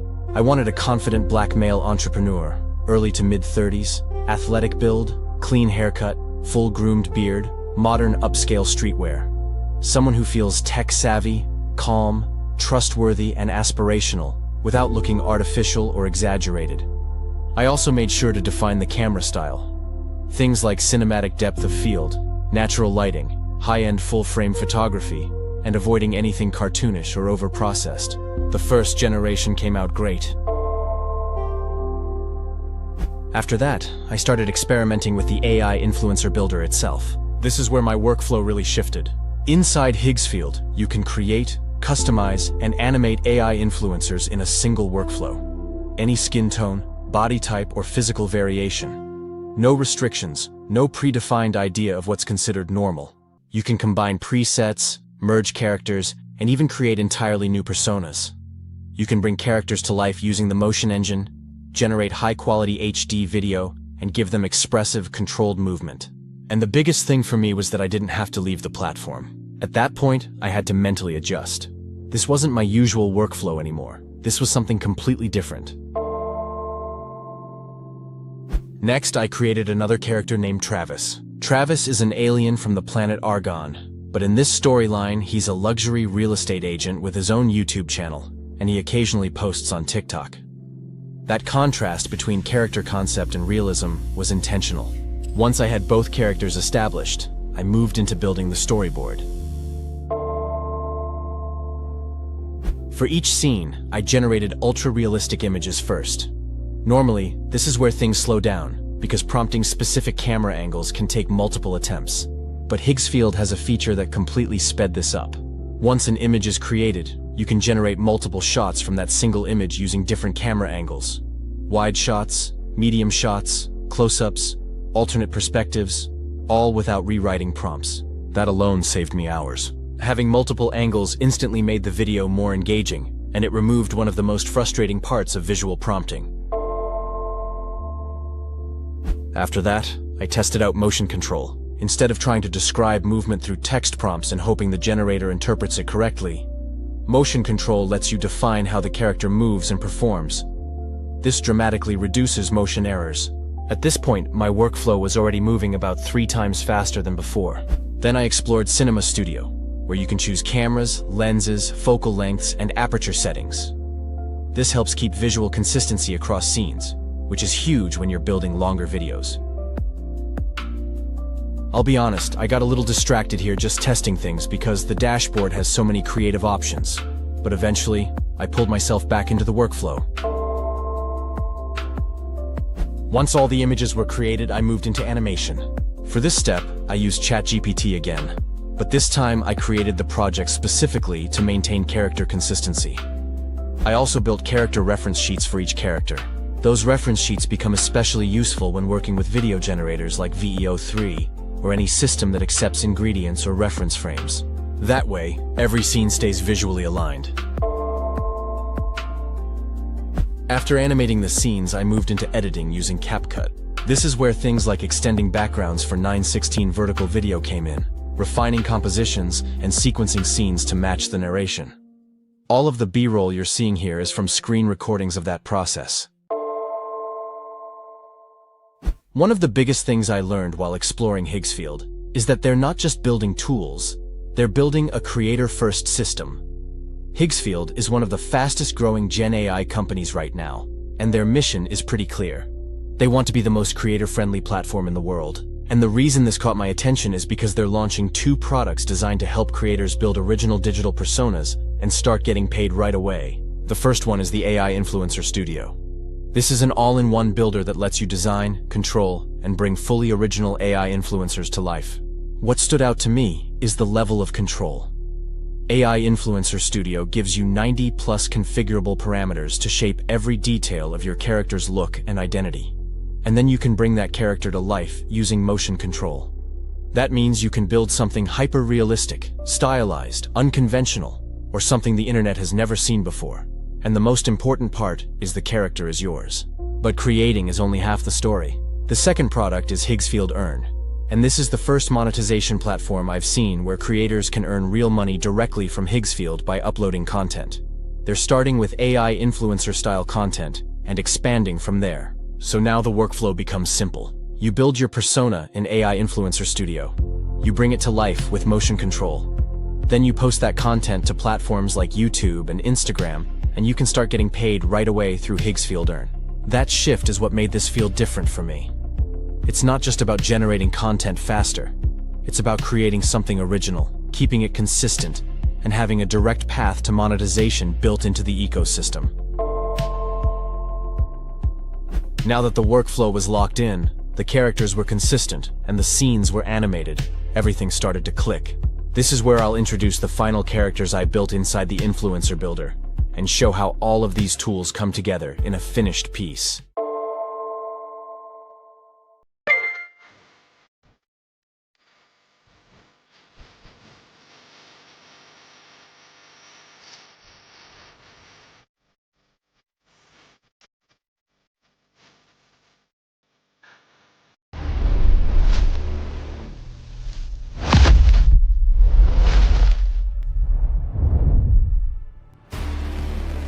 Tonight, in AI City, everything changes. A secure asset has been taken. And whoever controls it, controls what happens next. The fate of AI City is contained in that case. Only one team can recover the case.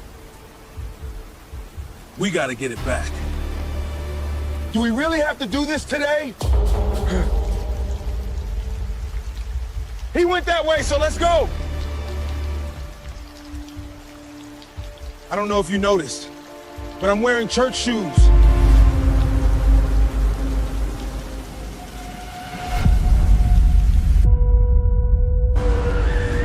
They know what's inside, and they know what it can do.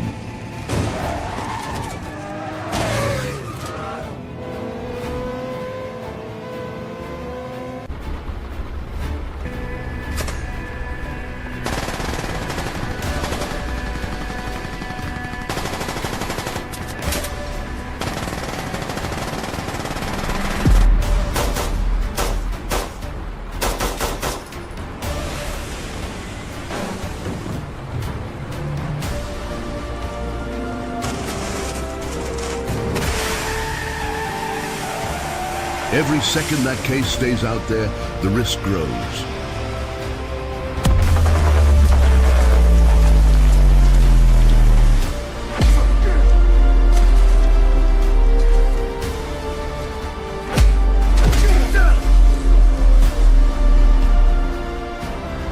I assume you're here for the case. The code is mine. There is no time to hesitate, just distance, and the AI storm is closing in. The chase goes global, the pressure rises, and the truth is locked inside that case.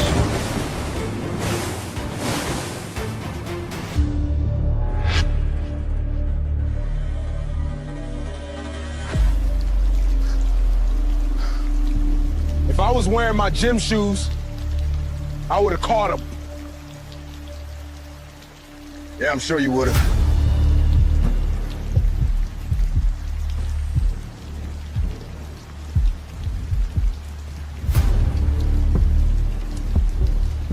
Can you take us to the Higgsfield Cinema Studio?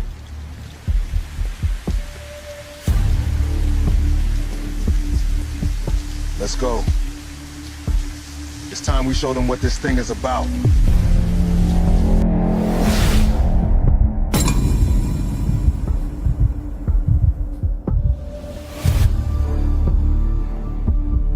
The next move is yours. Scan it.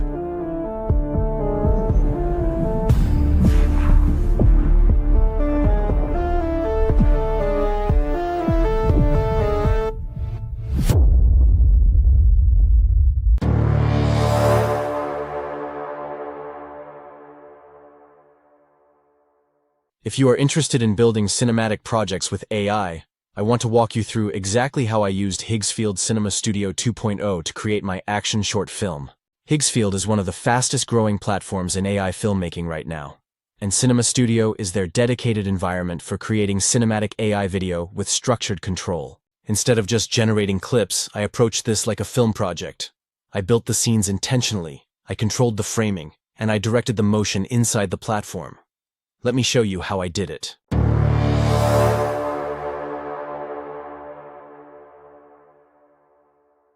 Before I even entered Cinema Studio, I created my base scenes in Nano Banana.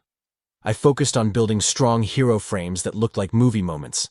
I created rain scenes, fight scenes, chase scenes, and explosion frames. I made sure each image had strong lighting, composition, and character detail. Once I had one strong image, I generated multiple angles from that same scene. I created close-ups, aerial views, side angles, and over-the-shoulder shots. This gave me coverage like a real film shoot.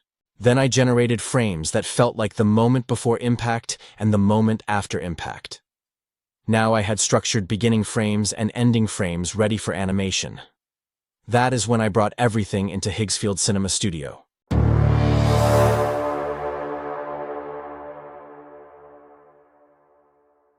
Inside Cinema Studio 2.0, everything happens inside one unified workspace. When building your image, you can now enter the 3D scene directly. This allows you to move within the environment, adjust perspective, and refine compositions spatially without leaving the scene. Being able to reposition the camera inside the environment helps fine-tune framing in a way that feels closer to real filmmaking. Another feature I used was grid exploration. You can preview variations in 2x2, 3x3, or 4x4 layouts. This makes it easy to compare compositions quickly before committing to animation. The grid also works as a storyboard tool, because you can visually map out the direction of your scene before generating motion. Once I selected my final hero frame, that became the visual anchor for the sequence.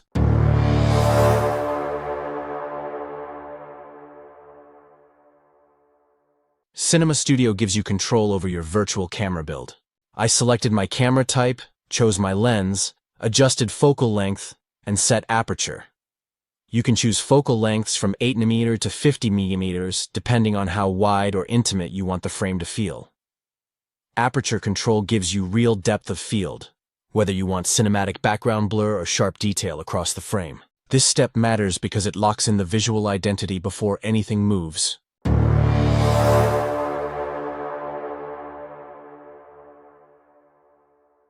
After locking the hero frame, I switched from image mode to video mode. Instead of generating a completely new animation, Cinema Studio animates your existing frame while preserving lighting, character design, and composition. I uploaded specific beginning and ending frames for my shots. The system handled the intermediate motion between them. That precision allowed me to control how scenes transitioned instead of relying on unpredictable movement.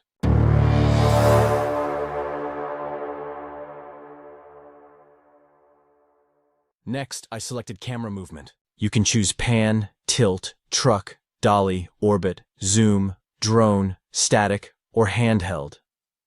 Each option changes the tone of the shot. I used slow dolly movements for tension and orbit movements during high-energy action sequences.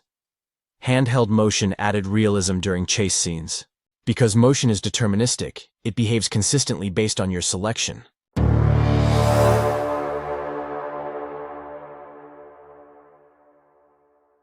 You can select action, horror, comedy, western, suspense, intimate, or spectacle. The genre influences pacing and camera energy automatically.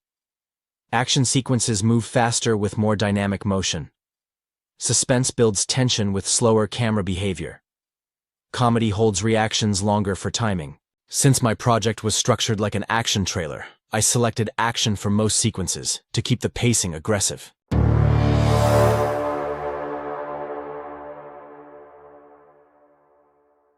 Another powerful feature is speed ramp control. Instead of adjusting timing later in editing, you control motion speed during generation. You can choose slow motion for dramatic emphasis, linear speed for natural pacing, or accelerated speed for high-energy scenes. I use slow motion during impact moments in fight scenes, and accelerated motion during chase sequences. Being able to compare speed variations before finalizing helped refine the emotional timing of each shot.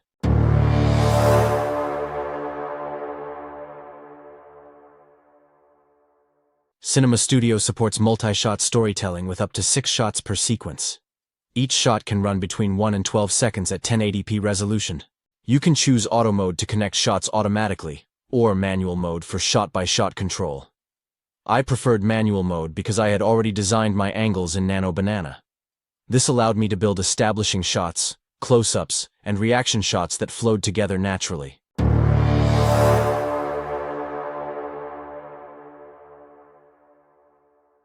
The character system allows you to add up to 3 characters per scene.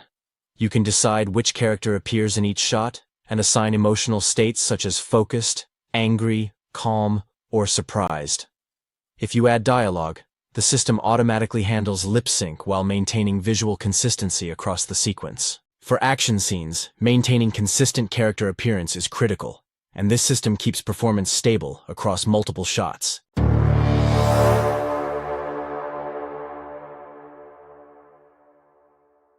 Once each shot was generated, I exported everything and brought it into CapCut for final assembly. Because the shots were structured from the beginning, editing felt natural. I added sound design, rain effects, engine sounds, punch impacts, and music builds. The motion already felt intentional because it was directed inside Cinema Studio. The key to this workflow is starting with a strong hero frame. When lighting, composition, and character detail are locked in first, animation becomes an extension of that foundation. Higgsfield Cinema Studio gives you structured control over optics, motion behavior, genre pacing, and character performance. That level of control allows you to approach AI filmmaking like a director building scenes with intention. That is how I created my action short using Higgsfield Cinema Studio 2.0.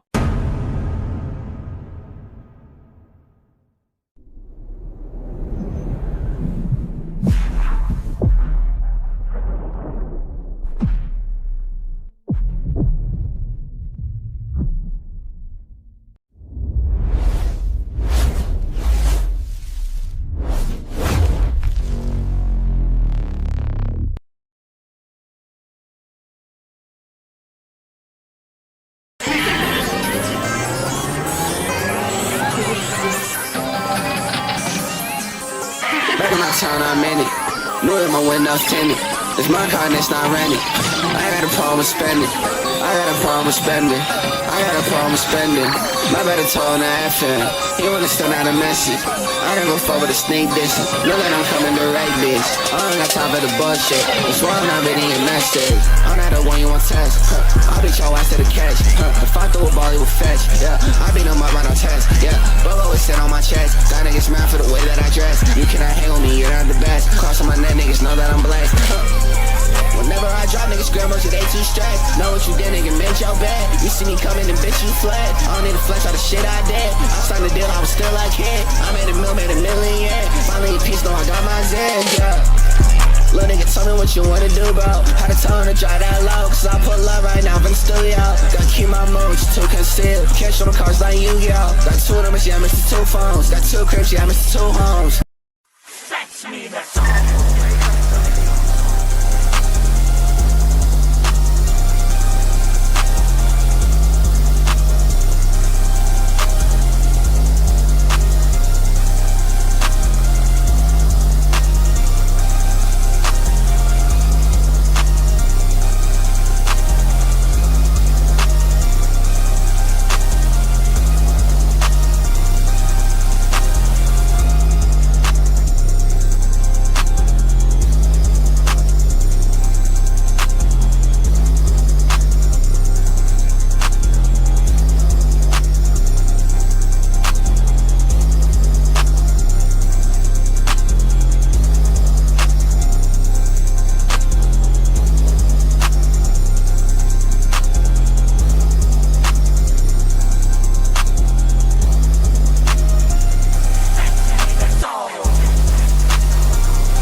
Tip number 15. Never let a zombie DJ your party. Now available, Aries Sun, Cancer Moon sweatshirt, and the 369 Razorback tank top.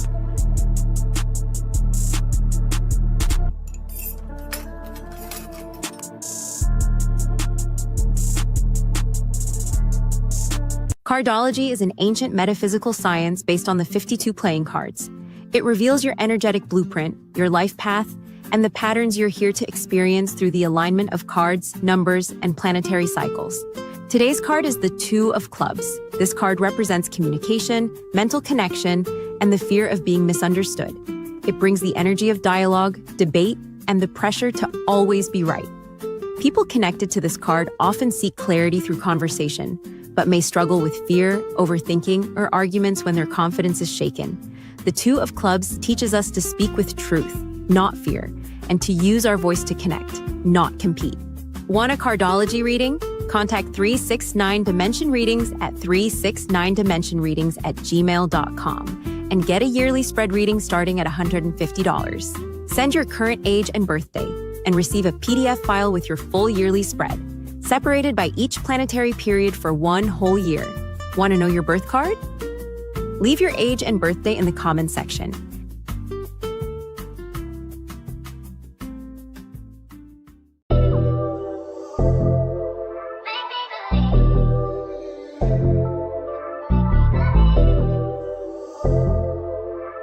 When flavor meets soul and presentation meets precision, that's Forkadapsis. From corporate meetings to birthday celebrations, we elevate your event with unforgettable catering. Our curated buffet packages feature mouth-watering options like citrus salad, shrimp cocktail, teriyaki meatballs, and more. Every menu is handcrafted with love. Choose from braised beef, seafood boils, Parmesan asparagus, and signature Southern-style dishes. Top it off with decadent desserts like banana pudding, peach cobbler, and vanilla creme brulee served in mason jars, ready to impress your guests. Email forkitupsis@gmail.com or call 706-837-8055. Let's fork it up together. When you want to look your best, it's not just a cut, it's the confidence you carry with you when you leave that chair. Fly Factory is where precision meets presence, where brotherhood, ambition, and style all speak the same language. Because when you look sharp, you move different, you talk different, you lead different. From the shop, to the spotlight, to every major move in between, your look is your statement.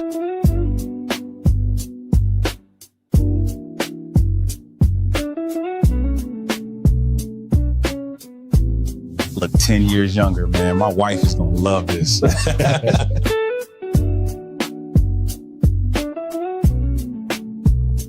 Fly Factory Barber Lounge. Be dope. Stay fly. Live different. Download the Squire app now to schedule your appointment. It's time.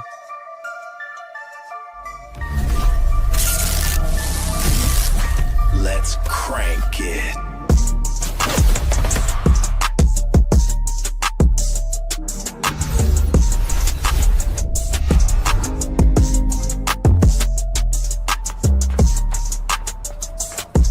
Time to create. Time to edit. Signal confirmed. Let's shake the block.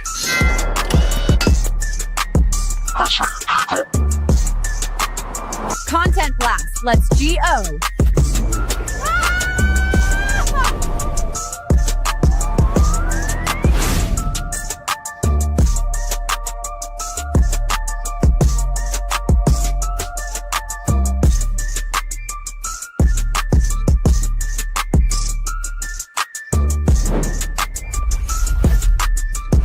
Three, 6, 9, admin group.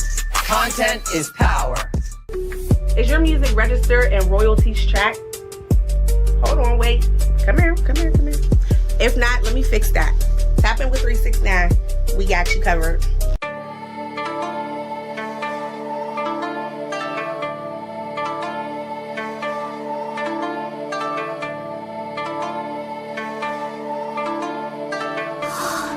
Я родился.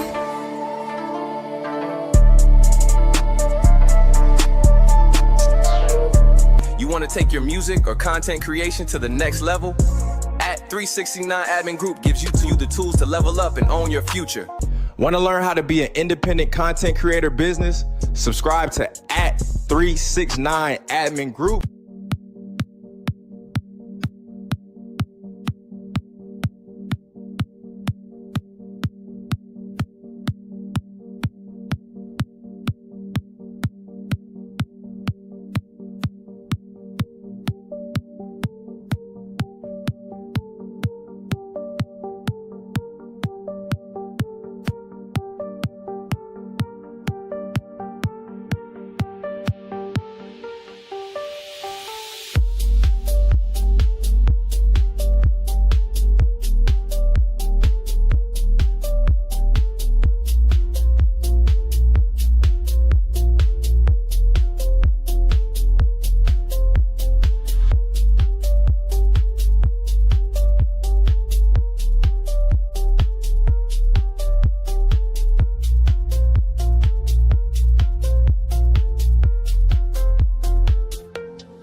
Would you describe yourself as empathic? Yeah. Okay, so I have a question. I was actually talking about this the other day as well. So I'm not sure if I am an empath or not. I feel as though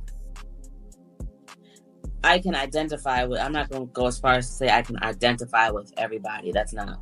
But I could definitely, like, I can feel, right? I can feel the shift in a room. I can feel. So I say all that to say, I'm also, according to other people and, like, you know, people in my life, I've been told that I'm very cold and that I lack empathy. And I've actually been told that all my life.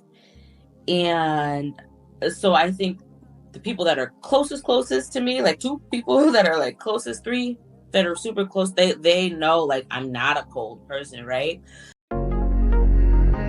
Watch Putting Things into Context on YouTube at 369 Dimension Readings. Subscribe now. This ain't just a shirt.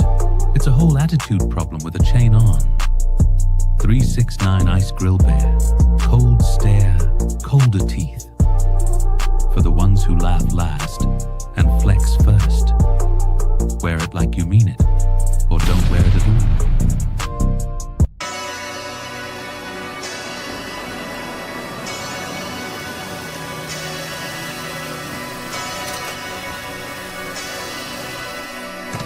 Trust nobody and get that bag, baby.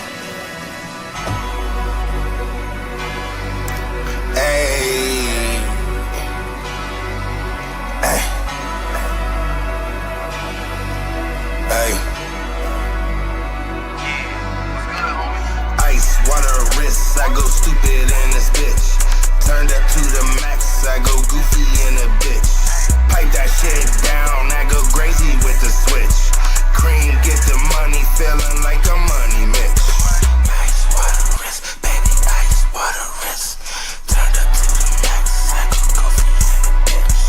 Ice, water, wrist, baby, ice, water, wrist. Cream, get the money, feeling like a money mix. Money on my mind, bitches, go time. When that yayo hit the pot, ho, it's showtime.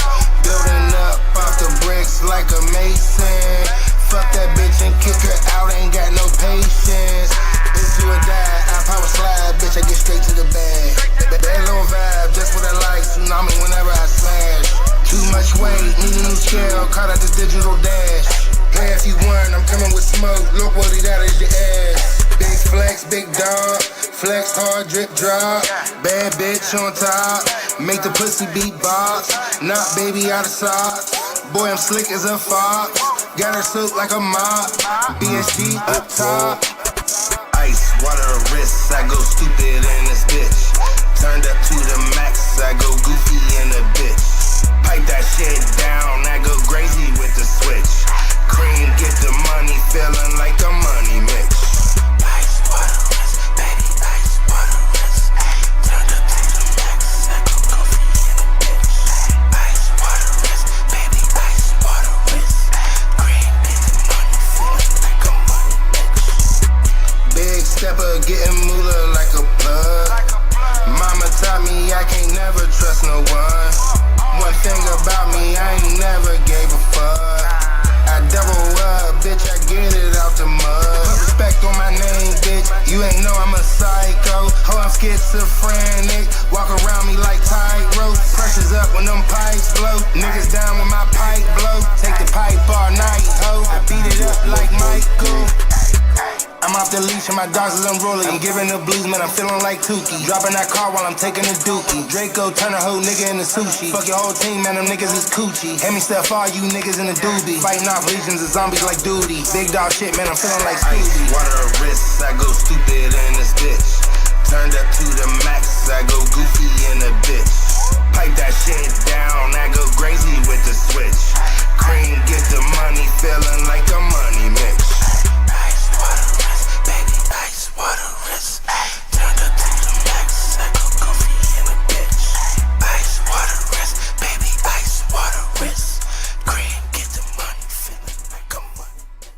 collabing with brands or creators? Don't wing it. Protect your work and your rights. Scan the QR code now to download your Content Creator Collab Pack, full of professional contracts and agreements made just for creators. Whether you're filming, editing, or promoting, cover your bases like a pro. Tap in, lock it down, create with confidence. Not today. Don't be that person in the gym messing it up for everybody. Keep it fresh and clean, or else I'm gonna point you out with this shirt. Click the link in the description or scan the code now. Do you have friends from New York, but you can't stand their attitude? I'm just saying, if the slice ain't folded, it ain't real pizza, feel me? Ask your doctor about New Normal. Just saying, if you ain't had a bacon, egg, and cheese from the corner, you don't even know breakfast. Ask your doctor about New Normal. Clinically proven to dial down the extra. Now I feel normal. Side effects may include no more Timberland boots, no more Carhartt vests, no more backward fitted caps, reduced audio volume, and a sudden urge to tuck in your shirt.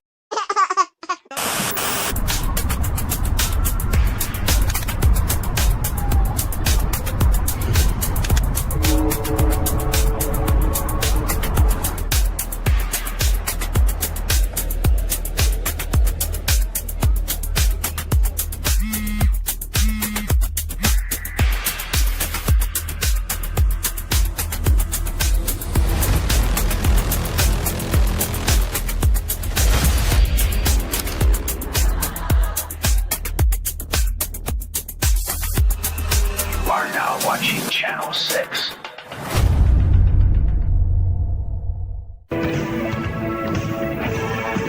Just need a little energy before the big game. Busted, coach! Got him! Remember, kids, say no to crack. This wasn't on the tape yesterday. They never wanted us to know. Think you've seen it all? That's again.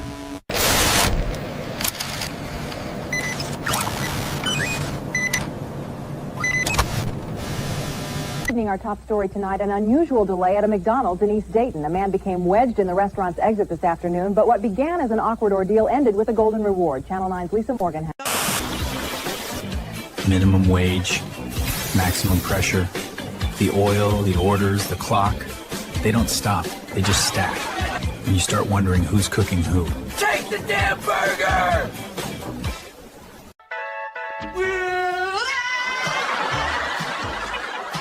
This summer, tune in to Almost Famous Boys, the sitcom about a boy band that never made it, but still insists on harmonizing in public. Channel 6, keep dreaming.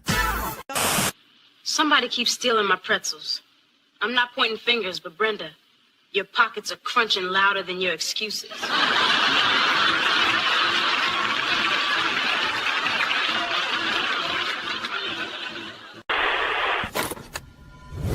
This wasn't on the tape yesterday. Think you've seen it all? Think again.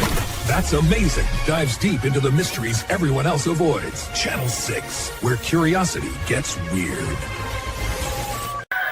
right, contestants, for 10 points, what sound does a squirrel make when it overdrafts its checking account? Squeaky panic noise. Probably. The judges have no idea. From Noco Toys, it's the all-new Shell Shock Dad action figure and two-story home play set. Check out a cigarette. Fully articulated with a weary 1,000-yard stare and accessories that really fit in his hands. Whoa, there's a secret basement. Slide back the attic hatch and reveal the hidden torture chamber, complete with chains, shackles. Meet the crew of Roommates and Heartaches, where 6 adults share one apartment and 0 decision-making skills. They're not taking us to the meadow, are they? No, little one. This place, it's the end. Not if we move now. You out of your cotton-picking mind? There's guards. There's a door. Then let's run.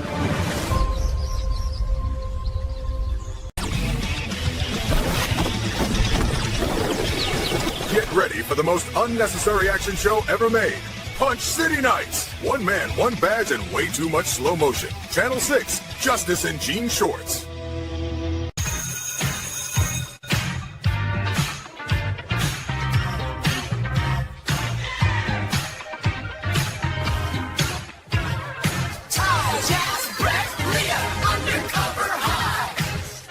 Tonight, the Undercover High team joins us live.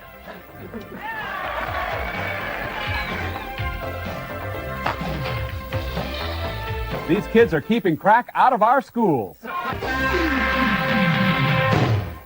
This just in, crack levels in our schools are reaching dangerous new highs. Authorities say crack activity is up 200%. Run! Officers are struggling to keep up as students turn the halls into open-air markets. Drop the crack, Bradley! Parents, keep your children close and keep your lockers locked.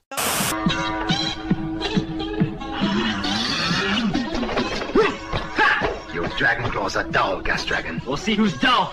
Come on, then. Can't stand. I can dance!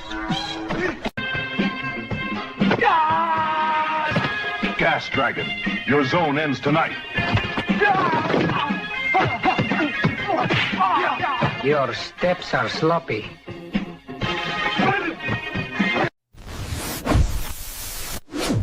Summer's heating up on Channel 6. Catch the all-new comedy, Different Strides. Boys, there's something I need to tell you. I'm not your real father. You're adopted.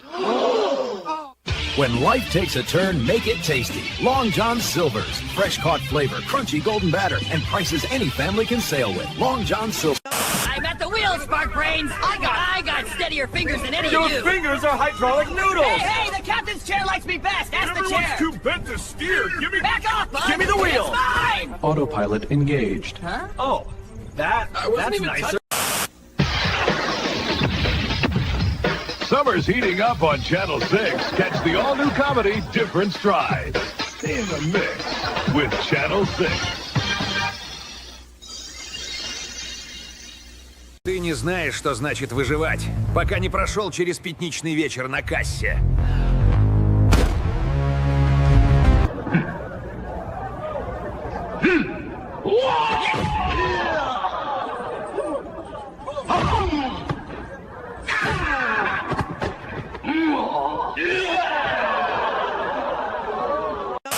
He's back and about to pump you full of 93 octane. Mitch Ansari as Kamal Flame.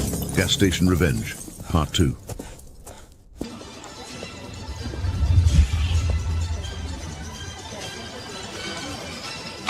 Miss Keisha, the rent is overdue. It's time to collect. Come and get it. Ha! Then you better hold your breath, Gas Dragon. Your feet are slippery, but my claws are sharp. Then cut me if you can. 2 rice patties, no fries, no drinks. Honorable payment. And sweet prophecy. Ah, slippery silver moon. Y'all gotta bounce. Rejected, like yesterday's fortune. Stay in the mix with Channel 6. Oh, that's amazing. Different Strides, Friday Night Live. Stay in the mix with Channel 6. Not today. Don't miss Undercover High, Fridays at 8, 7 Central, only on Channel 6.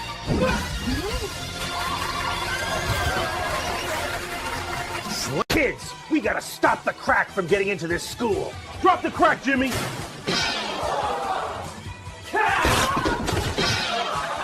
Art class is canceled. Undercover High, Fridays at 8, 7 Central. Stay creative.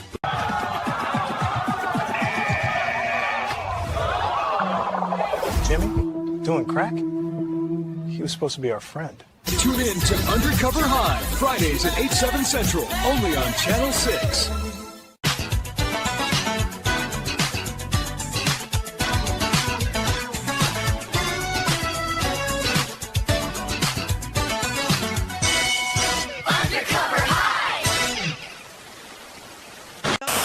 Like the biggest thing, bro, like, oh, this is the part I like, you know what I'm saying, the stems, like, FL never had that, so that means, like, you know how we had those samples that had drums in there, you just want like that the string out of it, like it can kind of break it down and just pull it out. Like that was my biggest thing, like FL24 is killing it with that, you know what I mean. I think G Audio had it first. I think they were the ones who were actually doing stem things, and that's how I was doing them. I was actually throwing them over there. and I'm getting getting stems from like that, and then I'll drop them away. It was a longer process before FL started doing it like this, but yeah, they're killing it with this joint right here. This that's it.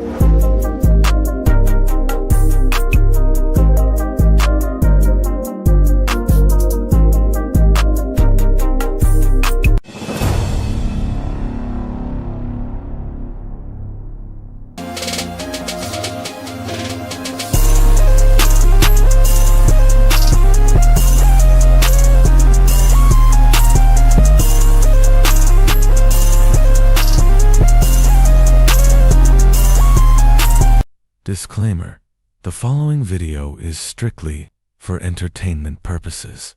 The views, jokes, and opinions expressed here are purely fictional and should be taken with a grain of salt or a full shaker.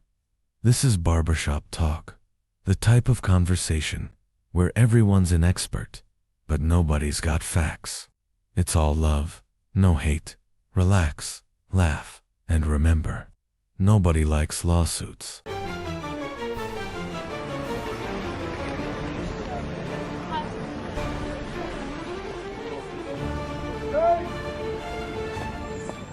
Man, why Drake snitching on Braun, man?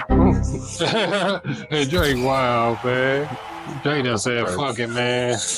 That dude was so traumatized, he don't know what's going on. Nah, that's what I'm saying, man. That dude, man, he all over the place now. So he keeps doing interviews with people I ain't never heard of. That's what I'm saying. Like I think he trying to. I thought Academics was his boy. I think he trying to see if he still got that star power. Like if I go this person, then they gonna blow. They gonna blow up, right? Nope. It's like you making yourself look lamer. Man, he handled this thing all wrong, man. Look, if you lost the battle with Kendrick Lamar, it really didn't matter because you was the biggest artist. You were the bigger artist anyway. All you had to do was, all thing you had to do was put out some music. Yeah, that's all you had to do. It's like, but I think it's the generation itself though that listen to the music. They don't know nothing about the old school music where people were dissing each other and still putting out music, and they living through these people for real. They are, yeah, they are, yeah. You got all these dedicated fans like Academic. Man, this dude got a whole fan page where his profile picture is a picture of Drake. He responding back angry, man. Like, well, I thought it was Drake page at first. I was just reading, man. That lawyer, that Tony Busby dude, man. He done filed a lawsuit, man, claiming Rock Nation is calling people pretending to be federal agents. You already know Jay-Z watched by the feds, period. They probably been tapping his phone calls for years. And then you got that chick with you that's an informant. Yeah, that Perez chick. Or something like that. That don't go away. They just don't stop. Right.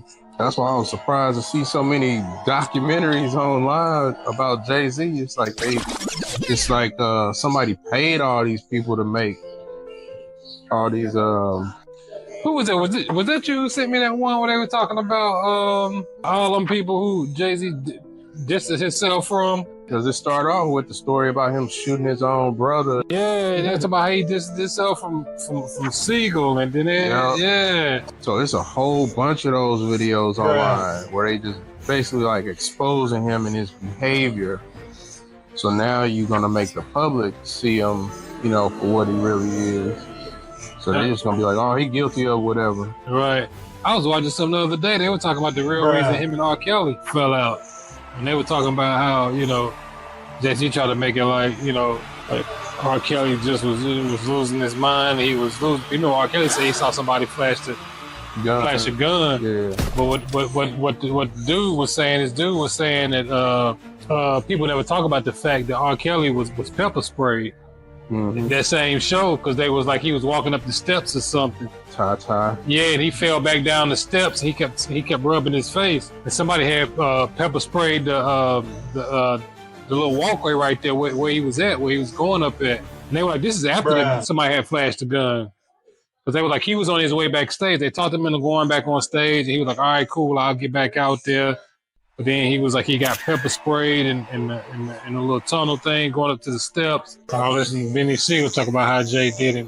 So when the judge asked you, can you assure us that you can, let us know where his whereabouts is, and what he's doing, and where he's at? And Siegel said, Jay-Z looked straight at the judge and was like, no.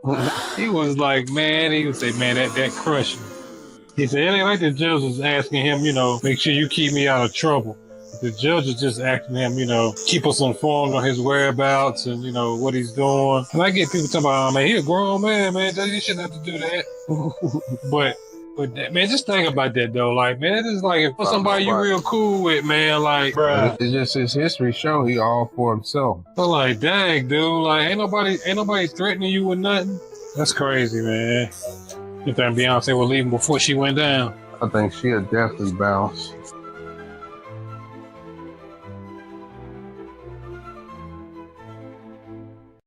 Champion dreams, running through the night, don't know, move right on the stadium nights. Champion dreams, brighter than gold. All right, so we'll mix it up. We got footwork drills today. We got some mid work, some shield work in terms of proper body mechanics and throwing a shot. But a big thing is a lot of times in clinch work, so when a guy grabs a man, or you see, first we're gonna work all sides. So say he grabs here, you see sometimes you do like this, waiting for the ref to stop the action or to break. Y'all don't do that. Some refs make you fight out of that. Normally when you're getting off, you're too fast with the jab, you'll try to tie up the lead hand first. So if he tries to tie up the lead hand first, you give it to him, you pull him to you, so that way his body's a shield to you. His hand right here, I know that can drop down into an uppercut, so I want to keep control of that joint right there. Keep that arm in there, even though you got a glove on, you can clasp them fingers, drive that joint into his body. Most men, when they do clinch up, they stand up straight. I used to do this, angry, trying to match bravado against bravado. It just drains you. I gave up 70 to 80% of my power by straightening my legs out. First thing I want to do is drop my legs. Drop my legs. I'm squared up. I want to get at an angle. I want to control that joint. I don't want to get hit with that uppercut. I'm using his own head to shield me. Now he's got my lead arm tied up. From my lead arm, he got my lead arm tied up. I want to think like a snake, get in the crevice. I want to come under. And as I'm coming under, I'm locking his arm into me. I'm locking his arm into me. That part is key. Right now I'm controlling his weapons. I got his weapons controlled. I'm gonna make my move as you make your move. Again, you're staying close. Staying close so that way you keep the power, number one. If I create space, I start to lose power. I extend them arms out in all grappling, clinch work, and boxing. You want your arms as close to your body as possible. That's why you hear a short tighten in the box in terms of your shots. Keep it tight and narrow. The reason being is because that way you don't have any energy leaks. So all that power from your legs and your core is able to just transfer out, not going out and then back in. So stay close to him. My body, my elbows close to me. Now, he can hit me one or two ways. I got this arm tied up so he can't get the uppercut off. As a fighter, you want to always think, what can he do to me? Then what I'm going to do to him. That's like the police. They go in, they take cover. SWAT, they take cover. The military, they take cover. So think shields and swords in that order. Think feminine first, then masculine, yin and yang. Feminine means I'm receiving you, and I'm controlling it. I'm controlling it. I'm acknowledging everything you can do to me, you can put on me. Then once I'm like this right here, I got that arm tied up. If he were to drop down to hit my body, I got it tied up, say I let it off. I'm still on the inside. Now I come up and catch him. I'm inside the shot. He can't get my body. Or if he tries to go over the top with the hook, he steps over. I got it tied up. He can't go nowhere. If he's strong, he could be stronger than me. He gets let loose. I want to raise that elbow up. And now I got me a shield. He drops my body. I'm right here. Boom. See how I'm keeping hold of that? That way you're controlling your man. Because like I said, some refs will break the action. And then some will say, fight out of it. And most men, amateurs and pros, because we're not taught. You know what I mean? Or they'll tell you, fight out of it. And you're thinking, I don't know how to fight out of it. So we do stuff like this. Right? Little rabbit punches and stuff. Not really knowing how to jockey for position and everything. If I wanted to just get out of there, keep him close to me. Keep him close. Right here. Put the hand right down. Might have to get this right here. Put the hand. Everything is about joint manipulation. Right here on this hip flexor. Now, once I do that, Now I got him off balance. Now come in. Get out whenever I want to escape, drop low, angle off. Never back out tall. He's already gonna be mad. We'll try that first, lead on, tie up. So lead on, tie up? Yeah. Control it, yeah. First thing we doing, we disarming him. Especially that right hand. I always think, don't let him get the gun out the holster. He can have a 9mm, but if he can't get it out the holster, he can have a badass over so there if he don't do anything, all I gotta do is put my hand right here on the shoulder, right? Yeah, angle yourself. Yep, angle yourself. Yep. All right. Yep. When you're angling yourself, making yourself a smaller target. Remember when we first tie up, if y'all notice, I drop my weight, sitting to your hip, I turn myself. Once, I gotta get power from my thighs, from your legs. Your legs are the strongest muscle on your body. You know what I'm saying? Even to a man who thinks he's got skinny legs, your legs are still the strongest muscle because they've been carrying your body weight all your life. That's 70, 80% of your power right there. If he's a real strong man, but sometimes it can happen. And say, I can't get under here. He's super strong. You hold me real firm. I can't get under there. Oh man, now he got me in a predicament. So now I gotta manipulate it from a different standpoint. I wanna always keep this down. Don't be like this. If he pulls his hips out and I'm like this, I need to get in there, okay? Because otherwise he can spin me. You ever see guys spin and then he comes back and hits me, boom. So I wanna shut down that from happening. Like I said, everything in fighting, and you do this in drills, everything is muscle memory. Even shitty fighting is muscle memory. They coach didn't correct their form, their technique. They trained like zealous young men, which was honorable, but they practiced wrong form. Once y'all get in there, especially against guys that know what they're doing, you don't really have time to think. The muscle memory's taking over. So all the thinking, all the slowing it down, let's get it right. Let's make sure we're in position. That takes place during the drills. All the drills that we do, that's what's gonna come out. You already do it now. When you first used to drive a car, you do like this. You know how to ease out on the clutch or the brake or the gas. Now you can talk on the phone and work the radio, and your legs know the muscle memory. It's the same thing with the fighting. So what we do is, when we go in there, I'm not thinking of everything he can do, because then he'll mentally intimidate you. We've already thought of everything he can do during the drills. So that way when we're going in, we're not going in with just yang energy. Yang energy is like this. You see a man on a heavy bag and he's just wailing. See how open he is? So I call it skiing. Watch his hand go down. Now skis, they do like that. So you want to be boom, boom, boom. You want to be offline.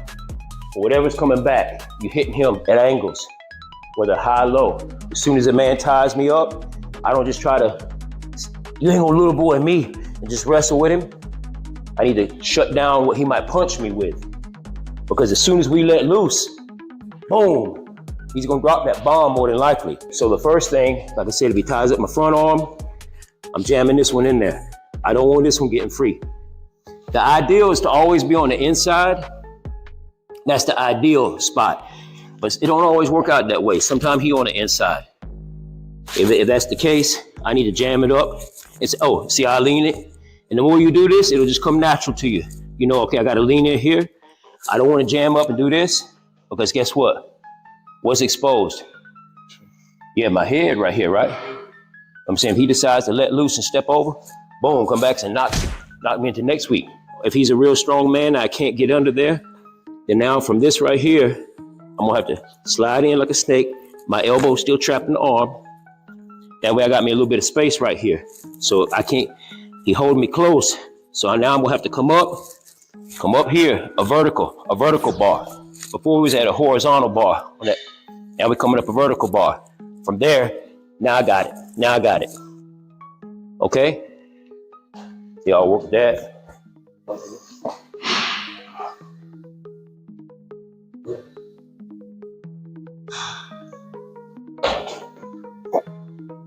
If you let off a shot, stay low, still high. Stay low, boom. Yeah, yep, and then drop low. Yep, stay low and back out at an angle.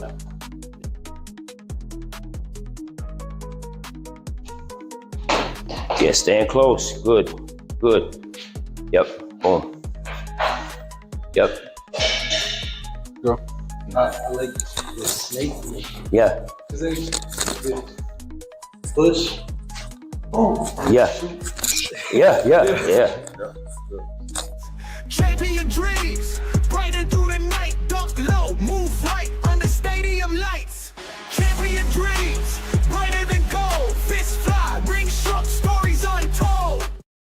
Trying to build real business credit but don't know where to start? We've got you. Download the free ebook, Building Business Credit with Net 30 Accounts, your step-by-step guide to establishing credit the smart way. Perfect for creators, entrepreneurs, and small business owners ready to fund their growth. No fluff, just strategy. And it's free. Scan the QR code now and take the first step toward financial power. Tap in, lock it down. Create with confidence. Ready to level up your music career? Don't get played, get protected. Scan the QR code now and download the Music Business Starter Pack, complete. With pro contracts, split sheets, and licensing agreements. Whether you're a producer, artist, or manager, handle your business the right way. Tap in. Lock it down. Create with confidence. Streaming platforms, distribution platforms, they're changing the game again. Now they're putting out new policies about AI-generated content, about samples, about licensing, and it's all designed to limit your ability to get paid. And I want you to pay attention to the bigger picture here, because this is the perfect time to privatize your business. To stop depending on these platforms to approve how and when you make money off your own work. Let me give you an example. Lander just sent out a notice. If your track is fully AI generated, you're not getting monetized.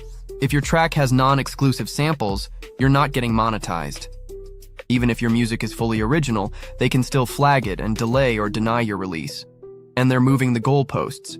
Now they're even charging creators more just to access the basic monetization you use to get by default. Understand this. These companies are not here to protect your business. They're protecting their business. And the more power they give themselves to decide what gets paid and what doesn't, the more they own your income stream. So the question is, why would you build your career inside someone else's system when they can change the rules at any time?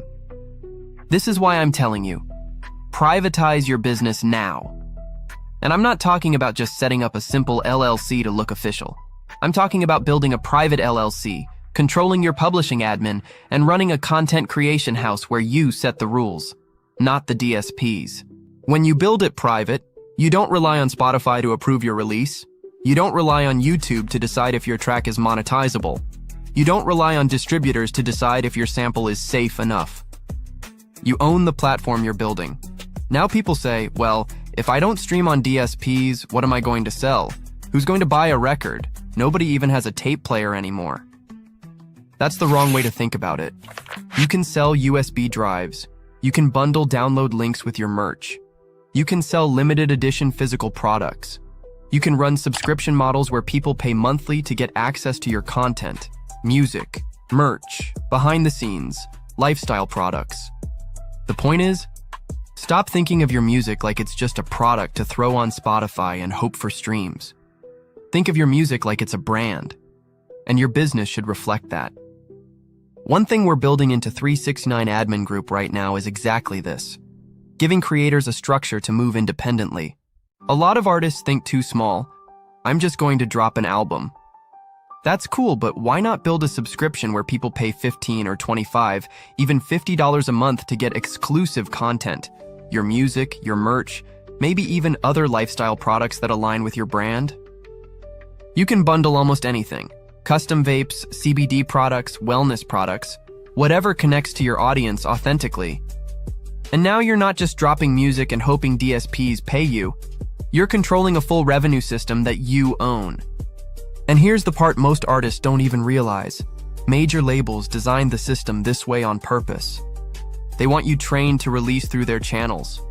They want you trained to promote through their channels. They want you fighting over playlists, not building your own revenue engine. Because the second you build your own house, you're outside their monopoly.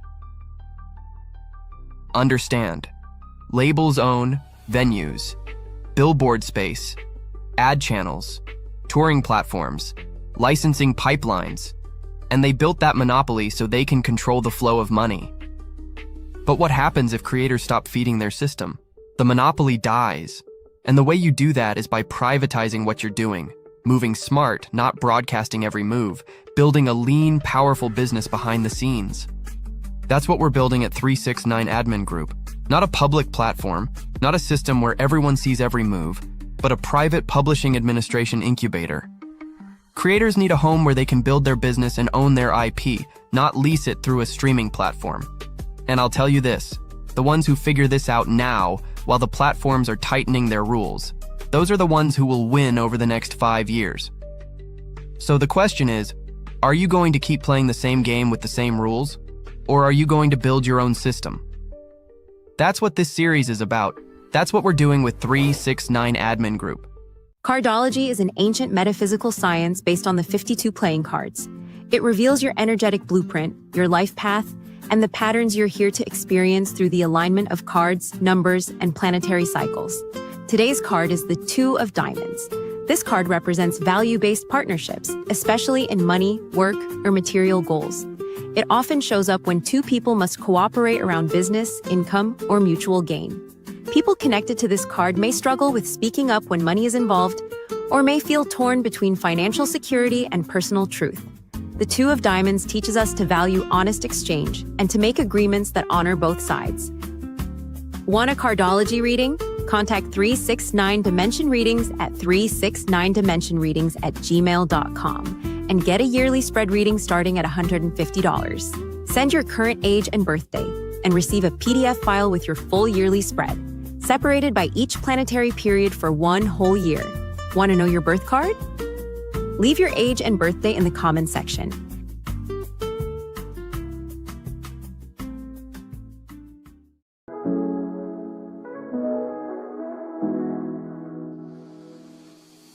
Life's a puzzle piece, no light in the sky.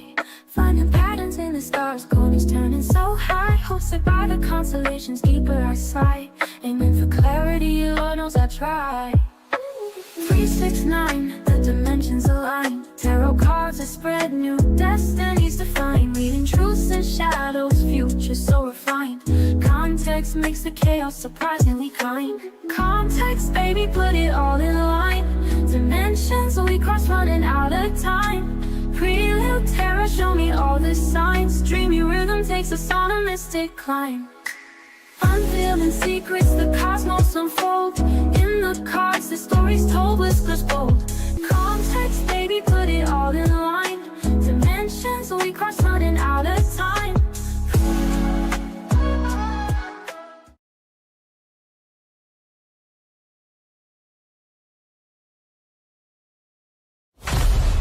Oh, it go back to that message I sent you. I was like, I got a theory on the astrology chart. What was that? What was the theory? It feels like it's a script, but in order to understand what I'm talking about, you got to watch that movie Westworld. It's like a TV series.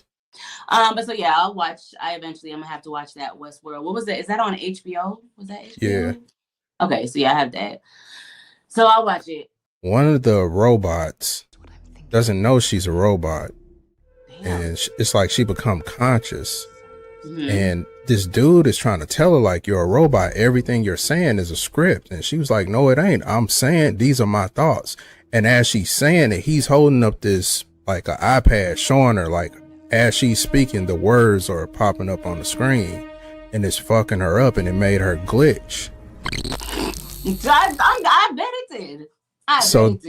That's like, when I looked at my astral chart, I'm just like, that kind of proves my theory, because I believe, like, we project this world. Everything makes sense on purpose. Because I think it changed. I don't think my astral chart state is the same. What do you mean that it changed? Like your birthday changed? Like, what do you mean by that? I think the Mandela effect affects everything. Do you think it affected, like, okay, so can you explain, like, in what way? Like, what do you mean? Okay, so Mandela effect. There's people that remember certain things and other people that don't. So what is the whole purpose of the Mandela effect? It's almost like it's rewriting or reprogramming whatever simulation that we're in to where it changes things. Just like if I were to go into my computer and change the script for a program for a video game to run a certain way, if I change the character in a game and I want his face to be orange instead of purple, that's changing the script. So it's like we're in this simulation almost where these Mandela effects happen. I think that Mandela effect, not just people are dead and back alive again. I think information changes. Stuff that we were taught isn't the same anymore. It adapts to whatever the program is.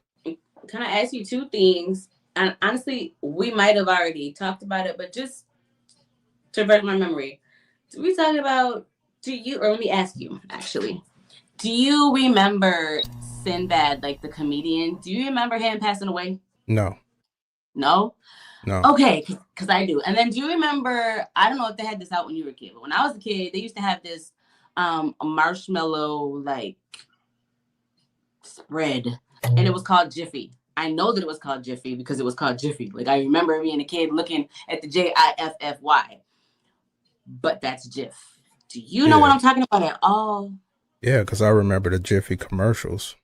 Okay, so you remember that. And I think I told you about that that space shuttle that exploded. You did. So then let me ask you this.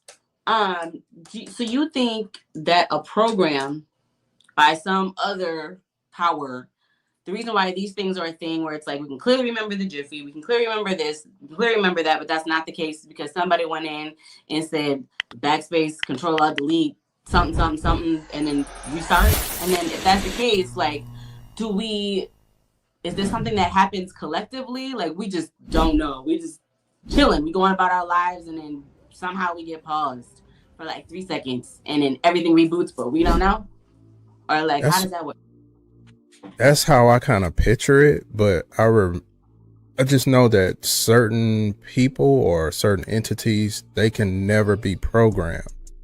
Like, that's a part of this matrix, and that's a part of like governing bodies like the United States. They know that certain people cannot be programmed, no matter what you tell them, no matter what whatever propaganda they make. So I think the certain people that are aware of the glitches and deja vus and all these Mandela effects, I think that's part of the population that can't be programmed all the way or programmed at all. So I think those are the ones that are noticing it, like, okay, something's happening, but it's almost like the background people never really notice it. They just go about their day. You can tell, how you can tell certain people and they just kind of like, oh wow, really? And then they just start talking about, go back into something else.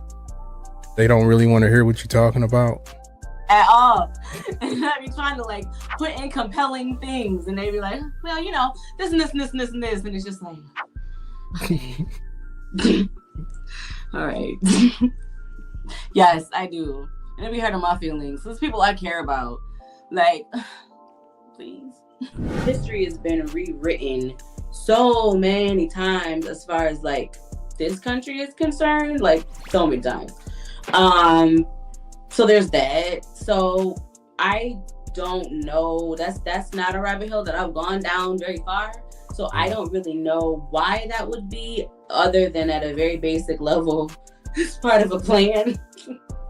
Everything in the Western world is basically studying and suppressing. It's basically studying the people, psychology, and they're suppressing it for a reason, because just think if hundreds of kids are born, every day, and those that retain their memory can undo what's actually suppressing them. They can tell you like, hey, money isn't real. There's other ways of doing things. Then you wouldn't have a government. So there is some type of opposition suppressing those memories for a reason. That's why they, teach you they make you go to school, start teaching you certain behaviors. They teach you certain emotional responses that you're supposed to do. So it's like you're retaught and reprogrammed as soon as you come back to another life. I can't say that I remember anything from another life, but I can remember a distinct memory that I have. I think I might have been I couldn't have been older than 7. just because thinking about where we lived at the time. But I remember having a moment, like looking outside my bedroom window, and I was repeating to myself, like, I'm me. So this is me, like, I'm me. And me at like 7 years old having like a realization, wait, so this is, I guess this is life, I guess. Like, so I'm my own like individual person. I guess I just been kind of going along, and I almost want to say it might have been like an autopilot thing. And that was at that moment, which is interesting because now that I think about it, I was that age when that's how old I was when I first started seeing the 333. That's interesting. Anyway, yeah, so I don't know. Like, I don't have any memory of anything prior, but I do remember very distinctly just sitting, like, looking out the window and then just sitting, like, so what does this even mean? What does this even mean? And then not really being able to articulate that. That's a really interesting memory, but I don't know what triggered it. I don't know. Yeah, there's nothing that I can think of that sticks out other than that day. Not like I even the same sense. There's a realization like, okay, so I can do my own thing. I can make my own choices. Okay, I guess this is what we're doing. So yeah, I don't know. Interesting. Watch A Pretty Little Tarot now on YouTube at A Pretty Little Tarot 333. For personal reads, email aprettylittletarot333@gmail.com. For video editing, shorts, thumbnails, and business card design, contact 369consult@gmail.com.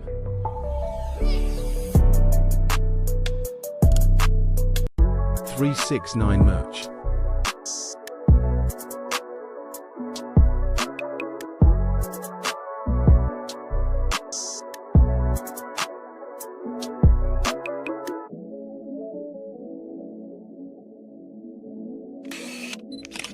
Link in description. Scan QR code now.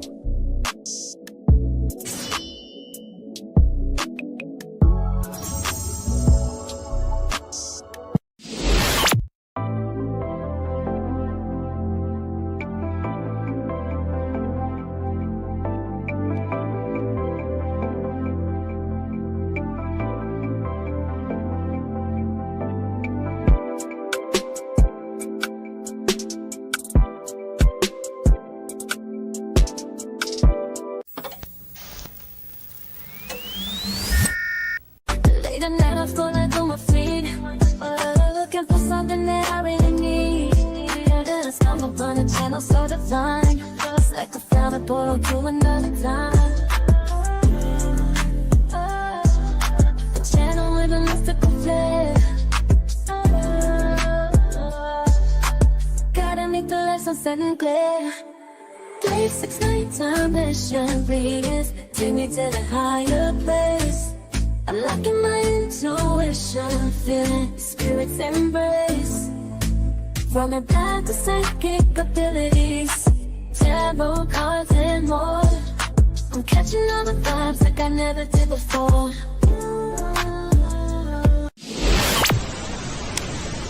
Goodbye.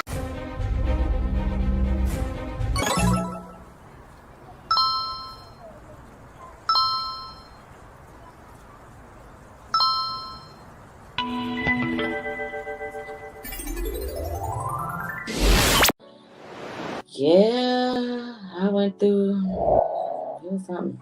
So did people treat you differently or treat you negative because you were doing tarot? Not to my face anymore. Around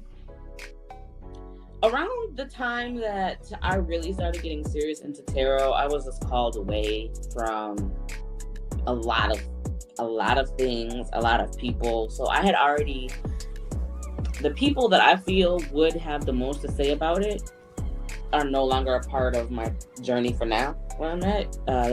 And it's all good. It was just, I really got to the point where, kind of like how I was saying earlier, like conversations were happening and I'm just like, bruh, can we please talk about something else? And it just got to be like that all the time, where just literally everybody would be where everybody was and then they'd just be me, like completely zoned out. And it's just like, why am I even here right now? Like, what, actually, why am I here?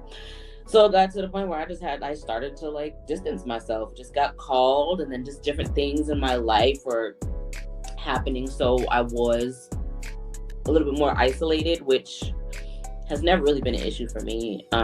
Which can get dangerous. 'Cause I don't mind my own company, but so yeah, I feel like everybody, I mean, and I think the people that are in my life still, for example, like my parents will say, they may have an issue with it, but they're not gonna say anything to me about it. I mean, and maybe they will, but I am definitely the black sheep of the family. So I think they stopped really kind of, I don't want to say paying attention to me, because that's not true, but just kind of really paying attention to what it is that I got going on. Because I just kind of always done my own thing. I always questioned the church. I always just wanted to know shit that they didn't have the answers to when I would question stuff, and I would get in trouble for asking the wrong questions, and I'd be genuinely curious, like, how does this not make sense to you? Like, I don't understand. And it would be like, I'm blasphemizing. And as a kid, I'm like, I'm not trying to blaspheme. I don't even know what that means. I just know that don't feel right and don't make sense. So why am I bad? And that was like throughout my whole, just even now, existence. It's always been like that. So a lot of the people that I think would say something or have something to say about it, they don't say it to my face. They don't. They won't. Like, nobody takes it. I shouldn't say nobody, but the people that take it seriously are the ones, I guess, that matter. Like dozing off, but the lady was talking about something along the lines of, I'm gonna say this and try to make it make sense.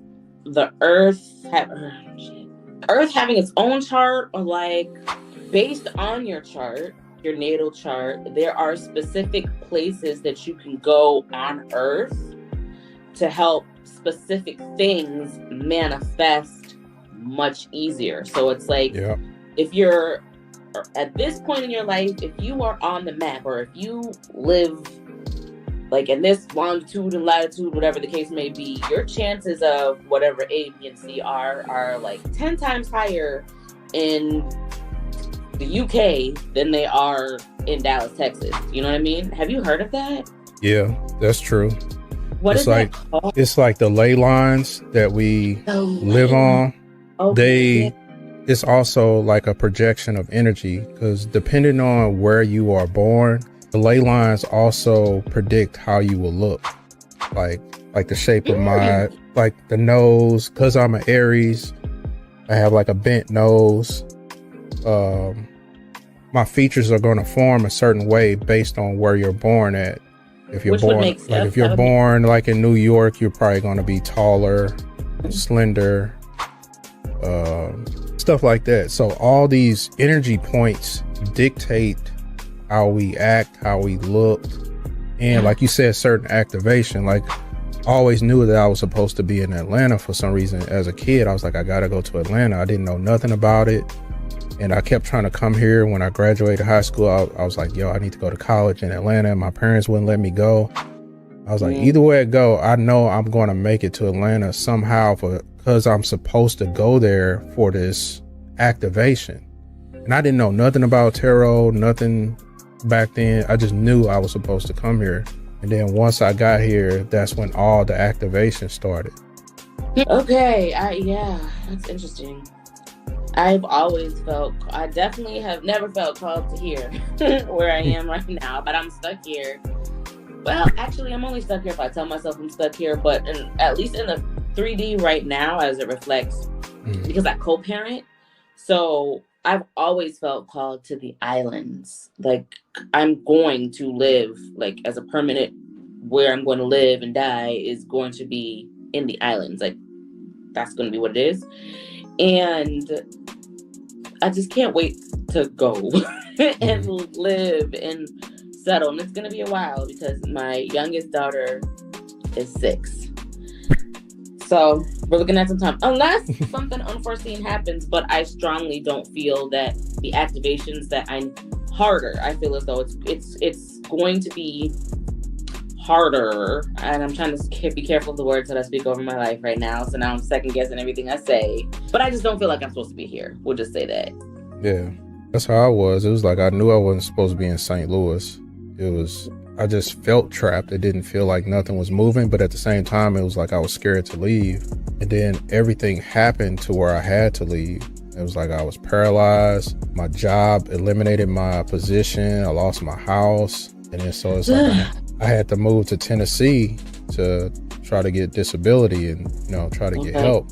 And then from Tennessee, I ended up moving to Georgia. So it's like I didn't try to get here. It's like I just went with the flow and it got me here. And then it was like once I got here, it's like my awareness changed. It was like all the stuff that I used to suppress and didn't talk about, I started talking about more because it was happening more.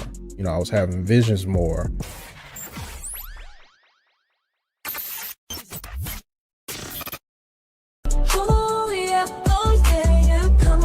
To the fly factory where the beats are bumping and the vibes are fly.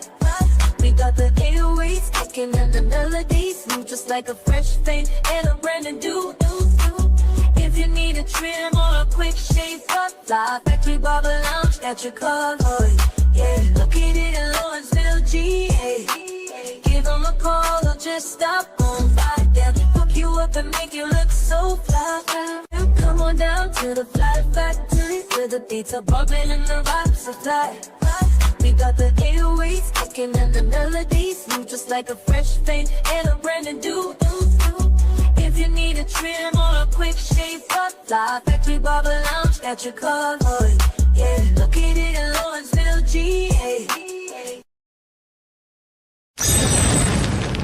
Some things you gotta catch, like when you were talking about road rage, because I get like road rage. Do you? Okay. Yeah. Okay. So sometimes like I know to not do anything, like sit, stop, and be calm, because it's like a message for the calm.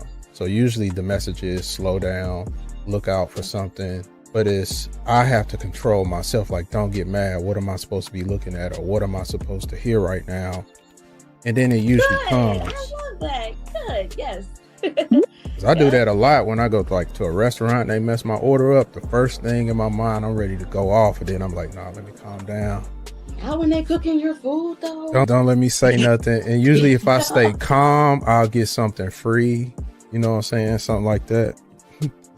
Yeah, you just gotta put out what it is that you want, right? Well, yeah, it's annoying that the food did not, like, especially if you're hungry as shit, right? And if something's messed up, like, but what you want to get back is what it is that you want, and it better come back better than what you expected, right? Because they messed it up. Yeah. So yeah, you put it out there, and then like you said, you get free stuff, or extra dessert, and free drinks, coupon 20% off. You know what I'm saying? Yeah. So that's cool. This period may bring ambition that encourages travel or is in some way related to travel or foreign interests. This could be a desire for money, to take a business trip, or to be used in some distant business deal. Caution is advised under Neptune's illusory influence, so be sure that all business communications and activities are clear. Also, you should question your own motives and desires, lest you fall prey to do deception along these lines.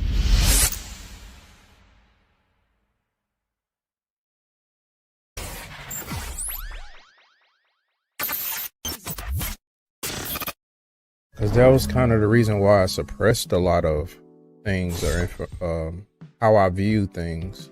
I would always get, what do you call it? I guess psychic thoughts. And I would always warn people about certain things, but I would always get treated negative for it. Premonition, you mean? Like a premonition? Yeah. I would get those all the time. And it started off by me seeing people dying. It was always about death. I would see certain people before they die and how they die. Oh, that's too much information. So that kind of messed me up, because it was like I saw my best friend, like how he had died before he died. I saw pastor die, exactly how he died before he died. And so I was like, damn, am I doing something wrong? Did I make it happen? And this was me as a kid. Damn. Trying to figure this shit out. So I just started getting into tarot in 2019. And that was based off my intuition telling me to do it. You just decided one day that this is what you wanted to try?